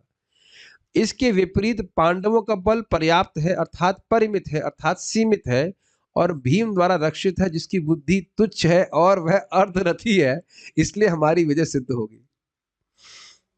ये बलदेव विद्याभूषण इसलिए बोल रहे हैं क्योंकि ऐसा दुर्योधन समझता था, यह कह सकते हैं कि मानता था, जान तो रहा था कि भीम बहुत शक्तिशाली है, उससे वह युद्ध में जीत नहीं सकता है, फिर भी अर्धरथी, अर्धरथी अपने व्याख्या सुने था, एक रथी से भी जो युद्ध ना कर सके उसको अर्धरथी कहते। देखिए कितना बड़ा बेमान, कितनी मतलब गलत बात भीम के द्वारा बोल रहे हैं। और भीम ने अकेले 100 के 100 कौरवों को मारा है, देख रहे हैं। और यहां भी आप, उससे पहले भी वो जान चुका है, खूब पिटाई करते थे भीम कौरवों को। जब लोग जब धनुर्विद्या सीख रहे थे तो पकड़ लेते, दबोच लेते और वो हिल भी नहीं पाते। आप जानते हैं इस बात को, है कि नहीं? बड़ी फजीयत होती है। और वह भी देख चुका है, इससे पहले भी देख चुका है कि जब उसको गंधर्वों ने पकड़ लिया था, इसी दुर्योधन को, तो भीम और अर्जुन मिलकर ही छुड़ाए थे, फिर भी यही बोल रहा है नहीं ये तो अर्धरथी है, ये तो उसकी बुद्धि भी नहीं है कुछ। तो ये सब बातें लोग, ये क्षत्रिय लोग प्रायः इस प्रकार से बोलते ही है। जैसे हम देखेंगे कि भगवान कृष्ण जब उससे पौंड्रक से युद्ध करने के लिए गए, तो भगवान कहते हैं कि तूने बोलने से, पहुंचने से पहले पौंड्रक ने कुछ लेटर लिखा था कि मैं वासुदेव हूं, मेरा अवतार लोगों के कल्याण के लिए है। भगवान कृष्ण को लिखता है लेटर, और मैं चतुर्भुज रूप में प्रकट हुआ हूं, तुम अपने चतुर्भुज रूप को त्याग दो जो मेरी इन्विटेशन में है। खुद नकलची बंदर था, भगवान कृष्ण को लिखता है, और मेरी शरण में आ जाए वो तो मैं तुमको माफ कर दूंगा। तो भगवान ने कहा तुम्हारे जैसे मेढक बहुत तर्राते हैं और मेरे जैसा काला सर्प उनको खाने के लिए बहुत उत्सुक रहता है। ऐसा भगवान शब्द लिखे थे। भगवान ने खूब चटपटी भाषा में लिखे और उनका जो दूत था पौंड्रक का, वह आकर के उसको यथावत सुनाया भी इसी प्रकार से कि तुम्हारा जैसे मेढकों को खाने के लिए मेरा जैसा काला सर्प घूमता रहता है, अब मैं आकर तुमको खत्म करने वाला हूं, ऐसे करके। तो आप देखें कृष्णा बुक में कई बार बहुत सारे बाग बाण चलते हैं इस प्रकार से, युद्ध करने से पहले वो वाग बाण चलाते हैं। वैसे एक बात बचपन की याद आ रही, जब महाभारत सीरियल देखा करता था तो मैं सोचता था कि भाई ये लोग इतना वाग बाण क्यों बोल रहे हैं, ए दुर्योधन आओ ऐसे करके बोलते हैं। मैं कहा ये लोग सीधे बाण क्यों नहीं चलाते, इतना बात क्यों करते हैं। लेकिन बिना गाली दिए कुछ युद्ध करने में आनंद नहीं आता है। दो चार बात में कुछ बोलेंगे खराब, उससे थोड़ा युद्ध में क्रोध आएगा, फिर युद्ध करेंगे। जैसे कि रुक्मी भगवान कृष्ण को बता, ए रुको कहाँ भाग रहे हो, रुको रुको रुको, अभी तो मैं बाणों से तुम्हारे सर को अलग करता हूँ, इत्यादि इत्यादि ऐसे करके। तो ऐसे है वो बातचीत होती है, बातचीत नहीं मतलब क्या कहते हैं, गाला गली बोलते हैं। थोड़ा जोशीले बातें होती हैं क्षत्रियों में, तब थोड़ा युद्ध में उनको उत्साह आता है। तो हम खाली बात कर रहे थे कि यहाँ पे वह भीम को अर्धरथी मान रहे हैं, कह रहे हैं क्या ये रक्षा करेगा, और बुद्धि भी नहीं उसके पास। तात्पर्य श्रील प्रभुपाद जी का, यहाँ पर दुर्योधन ने तुलनात्मक शक्ति का अनुमान प्रस्तुत किया है। वह सोचता है कि अत्यंत अनुभवी सेना नायक भीष्म पितामह के द्वारा विशेष रूप से संरक्षित होने के कारण उसकी सशस्त्र सेनाओं की शक्ति अपरिमेय है, मतलब असीमित है, स्पष्ट है। दूसरी ओर पांडवों की सेना सीमित है क्योंकि उनकी सुरक्षा एक कम अनुभवी नायक भीम द्वारा की जा रही है, जो भीष्म की तुलना में नगण्य है। कभी जरा सोचिए कि प्रहलाद के सामने तो साक्षात भगवान थे भी नहीं। साक्षात से मेरा मतलब एटलीस्ट लोगों को नहीं दिख रहे थे, उनको तो अनुभूति हो रही थी। और हिरण्यकशिपु जो सब कुछ करने में समर्थ था प्रहलाद महाराज के लिए, और सब कुछ करने का प्रयास भी किया, और वह कुछ भी प्रहलाद महाराज का नहीं कर पाया। और अद्भुत बात है कि हिरण्यकशिपु को यह देखने में पूरी तरह समर्थ था कि ये कैसे हो रहा है। तो अर्जुन के तो साक्षात कृष्ण विद्यमान है, तब भी दुर्योधन का यह सोचना कि वह जीत लेगा, ये कितनी बड़ी मूर्खता है। कोई व्यक्ति जिसको थोड़ा सा भी ज्ञान होगा तो समझ जाएगा, अरे भाई जब साक्षात भगवान उसके साथ है तो मैं उससे कैसे जीत सकता हूं। लेकिन देख रहे हैं भगवान की माया। आप खुद सोचिए, अस्त्र उठाए या ना उठाए, संकल्प मात्र से जिता सकते थे कि नहीं भगवान। थोड़ा सा भी कोई शास्त्र जानेगा, अगर भगवान विष्णु बगल में ही बैठे दिख रहे हैं आपको, कृष्ण बगल में बैठे हैं, सामने बैठे हैं, तुम सोच भी कैसे सकते हो। लेकिन आप देख रहे हैं कि वह देखने में नितांत रूप से असमर्थ था। कृष्ण का नाम यहां पे नहीं लिया उसने। दुर्योधन सदैव भीम से ईर्ष्या करता था क्योंकि वह जानता था कि यदि उसकी मृत्यु कभी हुई भी तो वह भीम के द्वारा ही होगी। देखिए वो जान रहा है कि भीम ही मुझे मारेगा, लेकिन फिर भी उनको डिस्काउंट कर रहा है। यही ईर्ष्या होती है, जो गुण है वो नहीं दिखेंगे और उन्हें कम कर देगा व्यक्ति, ईर्ष्या कहलाती है। किंतु साथ ही उसे दृढ़ विश्वास था कि भीष्म की उपस्थिति में उसकी विजय निश्चित है, क्योंकि भीष्म कहीं अधिक उत्कृष्ट सेनापति है। वह युद्ध में विजयी होगा, यह उसका दृढ़ निश्चय था। तो अपनी भौतिक एस्टिमेशन के अनुसार चल रहा था, और भौतिकतावादी लोग ऐसे ही चलते भी हैं। भगवान के फैक्टर को नहीं देखते। कई बार भक्त लोग हमसे कुछ काउंसलिंग लेते हैं, कहते हैं ऐसा हो वैसा हो। हमने कहा आप भगवान को नहीं देख रहे हैं। अगर भगवान चाहेंगे तो ये बात होगी, और नहीं तो नहीं होगी। केवल आप अपने ही ऊपर क्यों ले रहे सारी बात, कि आप जो अपने प्रयासों से करोगे वो हो जाएगा, आप ऐसा करते तो वैसा हो जाएगा, वैसा करेंगे तो वैसा हो जाएगा। इसी लोग डिप्रेशन में आते हैं। कहीं लिखा है यहाँ पे अर्जुन देख रहे हैं? अच्छा ये बताइए कि अर्जुन क्या नहीं देख रहे सामने वालों की युद्ध की रचना को? क्या नहीं देख रहे भीष्म पितामह को, द्रोणाचार्य को? एक बार भी भय का हमें कुछ सूचना हो रही है? बिल्कुल भयभीत नहीं हो रहे। आप देख रहे हैं इस बात को? प्रैक्टिकल देखिए, पांडवों की सेना नंबर में भी कम है और शक्ति की दृष्टि से भी हीन है। अगर देखा जाए थोड़ी, तो भी उनका कोई यहां समाचार नहीं है कि वह भयभीत हो रहे हैं, कि नहीं? और देखिए दुर्योधन ने इतनी व्यवस्था बना के रखी है, फिर भी भय से मुक्त नहीं है। वो इतनी सारी बातें बोल रहा है लेकिन भय को छुपा नहीं पा रहा है। तो आप क्या देख रहे हैं यहाँ पे, कितना भी व्यक्ति व्यवस्था कर ले, भगवान के शरण में नहीं है तो वह भय से मुक्त नहीं हो सकता। एक बहुत बड़ी शिक्षा यहाँ पे प्राप्त हो रही है कि नहीं? आखिरी श्लोक आज का। अयनेषु च सर्वेषु अयनेषु च सर्वेषु यथा भागम् अवस्थिताः यथा भागम् अवस्थितः भीष्ममेवाभिरक्षन्तु भीष्ममेवाभिरक्षन्तु भवन्तः सर्व एव हि। भवन्तः सर्व एव हि। अतएव सैन्य व्यूह में अपने अपने मोर्चों पर खड़े रहकर आप सभी भीष्म पितामह को पूरी पूरी सहायता दे। तो देखिए अभी तक द्रोणाचार्य को संबोधित कर रहे हैं, यहां से समझ में आ रहा है कि केवल द्रोणाचार्य नहीं, द्रोणाचार्य को बोल करके अन्यों को भी संबोधित कर रहे हैं। भाई अन्य लोग कहें कि वही भगवान भीष्म से बोल रहे हैं कि भीष्म पितामह, ऐसा भी बोला ना कि भीष्म के द्वारा अभिरक्षित है, तो ठीक है, मान लो कहे तो भीष्म रक्षा कर रहे तो करे रक्षा, हम जा रहे हैं, हम नहीं करते युद्ध। ऐसा ही बोल सकते हैं, आप भीष्म का ही नाम ले रहे हो ना, तो भीष्म से रक्षा करवा लेना, हमारे पीछे क्यों आ रहे हो। ये बात आ जाएगी कि ना, अभी बोले ना कि भीष्म के द्वारा अभिरक्षित होने से हमारी सेना अपरिमित है, तो भीष्म को प्रोमिनेंस दे देगी नहीं। इन लोगों का ईगो बहुत ज्यादा होता है, क्षत्रियों का स्पेशली, ऐसे कहते हैं मूंछ बड़ी मूंछ पे क्या कहते हैं उसको, ताव देते हैं, ऐसा बोला जाता है। जरा सा मतलब आप मान कर दीजिए, नथिंग रॉन्ग, क्षत्रियों का ऐसा होता ही, ध्रुव महाराज को भी तो जरा सा अपमान कर दिया तो भड़क गए, शांत नहीं हुए। ब्रह्मा जी के पास उसे बड़ा पद प्राप्त कर दिखाऊंगा मैं। क्षत्रियों का स्वभाव ऐसा होता है, इसमें कोई दोष नहीं है, उनका ऐसा होता ही है।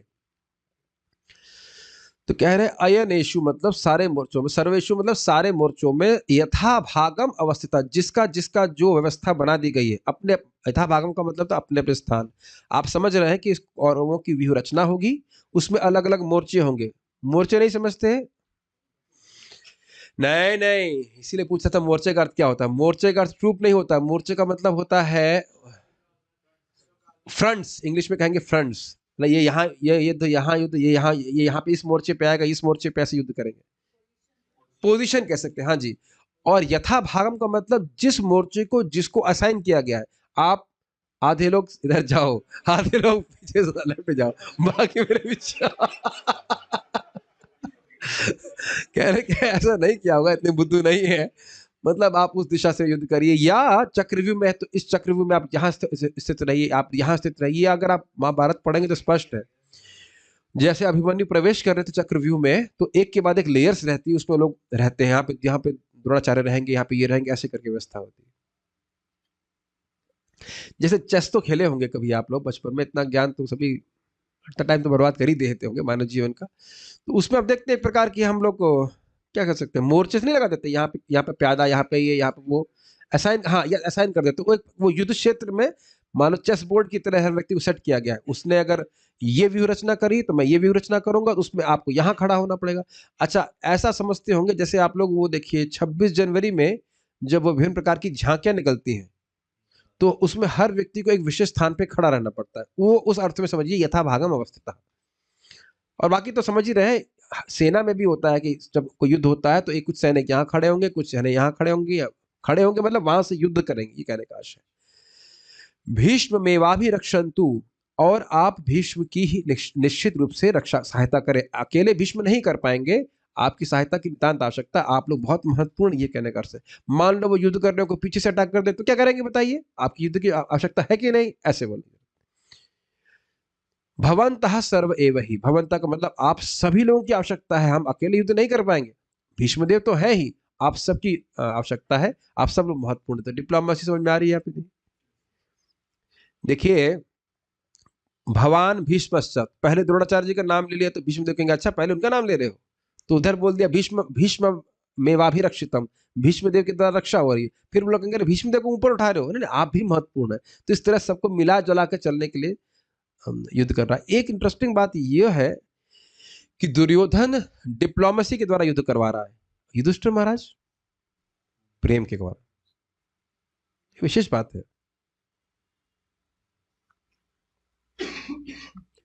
यदि द्रोण, टीका, यदि द्रोण मेरे शब्दों का अर्थ समझेंगे तो हो सकता है वह स्वयं युद्ध करने के प्रति उदासीन हो जाए। कैसे? क्योंकि उन्होंने बोला कि भीष्म के द्वारा रक्षा हो रही है, अच्छा मेरे द्वारा नहीं हो रही, ठीक है तो मैं चलता हूं, ये बात आ जाए तो इसलिए वो बोल रहे हैं। इससे मेरे कार्य की क्षति होगी, यह सोचते हुए वह उनको युद्ध का कार्यभार व्यक्तिगत रूप से दे रहे हैं। इसलिए वे बोले, आपको भीष्मदेव की हर दिशा से रक्षा करना चाहिए, अपनी अपनी स्थिति में स्थित रहकर यथा भागम अवस्थिता, जो व्यक्तिगत रूप से आपके लिए निश्चित की गई हैं, ताकि शत्रु की सेना में प्रवेश किया जा सके। ये कुछ बातें समझ में आ रही हैं? देखिए, मान लीजिए चक्र व्यू है या गरुड़ व्यू है, तो पूरी सेना एक गरुड़ के रूप में जा रही है। Can you visualise that? काफी इंटरेस्टिंग, इज इट नॉट? मान लो इधर से गरुड़ के रूप में जा रही है, उधर से वो कुछ सर्प के रूप में व्यू सेटिंग करी है। हमको नहीं पता क्या व्यवस्था होती है, लेकिन इस प्रकार की व्यू रचना से युद्ध में कुछ मतलब एडवांटेज प्राप्त होती होगी। मान लो ये रचना अगर है, तो सामने वाला क्या रचना करेगा, उसको उस हिसाब से रचना सेट करनी पड़ेगी। अच्छा, ये भी इंटरेस्टिंग बात है कि मैं कल क्या रचना करूंगा, ये कैसे मालूम चलेगा आपको? भैया आप विचार कीजिए, दोनों तरफ की सेना है, कम सेना है, 11 छौड़ी इधर, उसके बाद सॉरी 11 और 7, 11 इधर और 7 इधर। अब 7 अक्षौहिणी की सेटिंग देखना या विचार करना, और इधर 11 अक्षौहिणी की विचार करना, ये तो बड़ी कठिन बात है। कठिन नहीं लग रहा है इसमें? और मैं तो ये भी सोच रहा हूं कि जमीन से ये अंदाजा लगा लेना कि भाई ये कौन सा व्यू रचना है, ये भी बड़ा कठिन है। मतलब हमारे काम की बात ही नहीं, हम तो उसमें कोई ट्रेनिंग नहीं है, लेकिन वो लोग समझ लेते होंगे। लेकिन ये सब कितना सुंदर तरह से वो सोचते होंगे। तो कह रहे हैं बिल्कुल अच्छी जगह से जहां जहां बताया जा रहा है वहीं पे आप रहिएगा, ताकि जो व्यू रचना है उस ठीक से चले और हम लोग सेना को तोड़ सके। ये बात आप समझ पा रहे हैं? इस तरह से होता नहीं तो हम समझ नहीं पा रहे हैं। लेकिन विशेष व्यू रचना भी दूसरी सेना के अंदर प्रवेश करके उसे तोड़ने में सहायक होती है। एक छोटा सा उदाहरण समझ लीजिए, अभिमन्यु का एपिसोड सब जानते हैं। अभिमन्यु जब प्रवेश करते जा रहे थे, तो वह तो चक्र को तोड़ते जा रहे थे, लेकिन पीछे जो पांडव थे वह उनको बचाने के लिए आ नहीं पा रहे थे। और उसमें भी जयद्रथ बहुत बड़ा उसका रोल था। वह एकदम उसके गेट पे खड़ा हो जाता और पांडवों को रोक देता। तो ये सब व्यवस्था थी। वो चक्रव्यूह इस प्रकार से था कि इसमें मतलब बाकी लोग पीछे से सपोर्ट नहीं कर पाते। कैसा रहा होगा चक्रव्यूह, it's like something like a spiral, army in spiral. मैं तो थोड़ा सा मनन कर रहा हूं, आर्मी स्पाइरल रूप में है और वो चल ऐसे रही है कि स्पाइरल मेंटेन हो रहा है। I mean that's quite tough, is it not? नहीं लग रहा आप लोगों को टफ? कभी देखे ऐसी मार्चिंग कोई आप, स्पाइरल मार्चिंग? कठिन होती होगी करना, काफी कठिन होती होगी मैं समझता हूँ। ऐसे बिल्कुल स्पाइरल मेंटेन करते हुए चलना, फिर सारे अस्त्रों शस्त्रों के साथ में, तो बहुत कठिन था। कहने का मतलब आपके सहयोग की आवश्यकता है। इस प्रकार से कार्य करें ताकि वह अन्यों के द्वारा आक्रमित ना हो, जब वह युद्ध करने में अभिनिविष्ट हो और पार्श्व और पृष्ठ का ध्यान ना दे रहे हो। मतलब आगे पीछे का ध्यान ना दे रहे हो, किसी युद्ध कर रहे हो, पीछे से कोई बाण चला दे, तो ऐसा नहीं है। ये युद्ध में होता था कि एक दूसरे को योद्धा रक्षा करते थे। सेनापति भीष्म को मेरी योजना का पता ना भी हो, तो भी मेरी विजय सिद्ध हो जाएगी। क्या योजना थी समझ रहे हैं? भीष्म युद्ध कर रहे हैं और बाकी लोगों को भी वह अपने साथ में लेके चल रहा है। भीष्म तो रक्षा करेंगे भाई, आप लोगों को भी बहुत मेहनत करनी है, सब लोगों को साथ में रहना है, तो हमारी सब प्लानिंग होगी, हम लोग पक्का जीतेंगे, ये कहने का मतलब है। बेटा तू जीतने वाला नहीं, भगवान जो मेन फैक्टर होता तो देख ही नहीं रहा है। कहने का आशय यह है, भीष्म मेरे पितामह है, आप मेरे गुरु हैं, आप दोनों मेरे एकांतिक हितैषी, मतलब बस केवल मेरा ही हित चाहते हैं, इसे कहते हैं एकांतिक, और कुछ नहीं चाहते।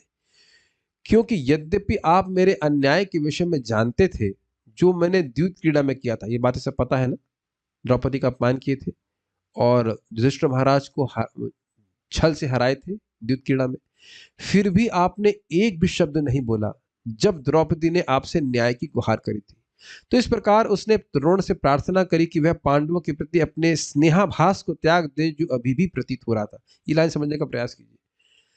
दुर्योधन ये कहना चाहते हैं कि आप हमारे गुरु रहे हैं, गुरु हैं, और भीष्म पितामह ने भी और आपने भी धर्म के तत्व को जानते हुए भी, यह जानते हुए कि दुष्ट हम गलत कर रहे थे और द्रौपदी का अपमान करना तो नितांत अधर्म था, आपने कुछ नहीं बोला।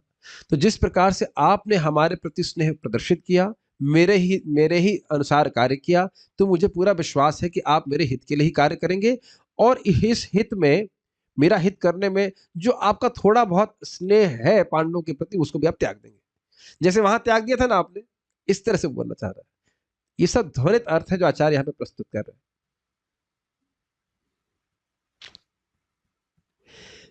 यहां पे श्लोक क्या बोल रहे हैं? जहां जहां जहां आवश्यक है वहां आप खड़े होकर के युद्ध कीजिएगा। तो एक प्रकार की आज्ञा दे रहे हैं कि नहीं? क्यों युद्ध करें भाई इस प्रकार से? ताकि मैं जीत जाऊं, है कि नहीं?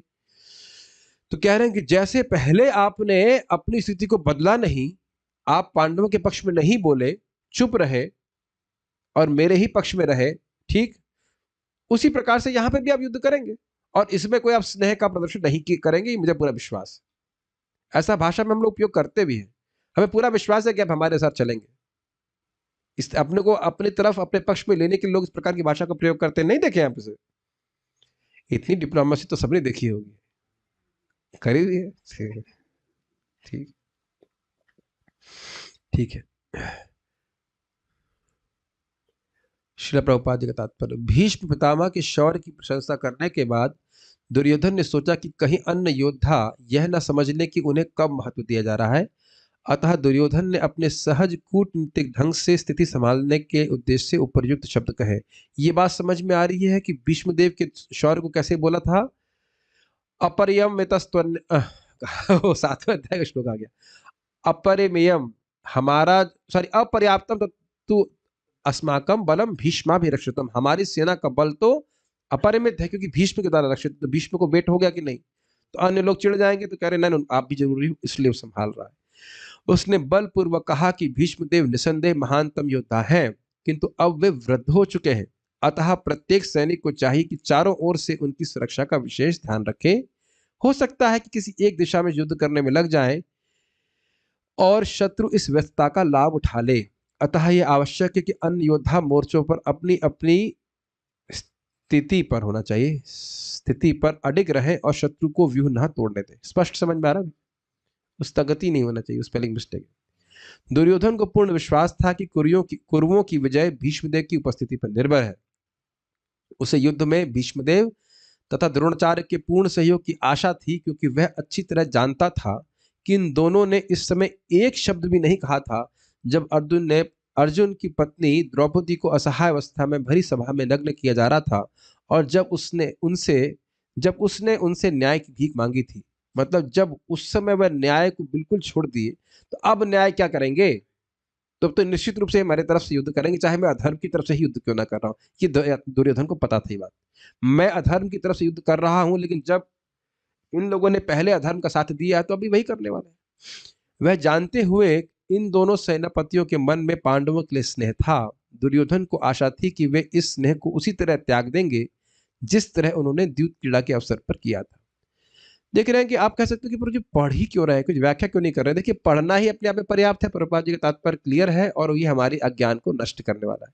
जहां आवश्यकता होती तो मैं समझा देता हूं। तो मैं समझ रहा, कोई प्रश्न है यहाँ पे क्या? वाई अपर्याप्तम word is use to show imageability. देखिए, इसको इस प्रकार से आचार्य ने समझाया है। श्रीपाद रामानुजाचार्य इस अर्थ को लेते हैं, इसीलिए श्रीपाद बलदेव विद्याभूषण इसको अर्थ लिए, इसीलिए प्रभुपाद जी भी इसी अर्थ को लिए हैं। ओके, तो यहां हम रुकेंगे। श्रीमद् भागवत, और कोई प्रश्न यहाँ पे किसी भक्त का है? ठीक है, प्रश्न तो कोई इसमें नहीं रहेगा। एक बात जो हम जरूर यहाँ पे सीख रहे हैं कि जो अभक्त है वह भगवान के प्रेजेंस को महत्व नहीं देता, जबकि सबसे महत्वपूर्ण बात, बड़ा फैक्टर भगवान श्री कृष्ण है। तो ठीक है, श्रीमद् भगवद गीता की जय, श्रील प्रभुपाद की जय, निताई गौर प्रेमानंदे।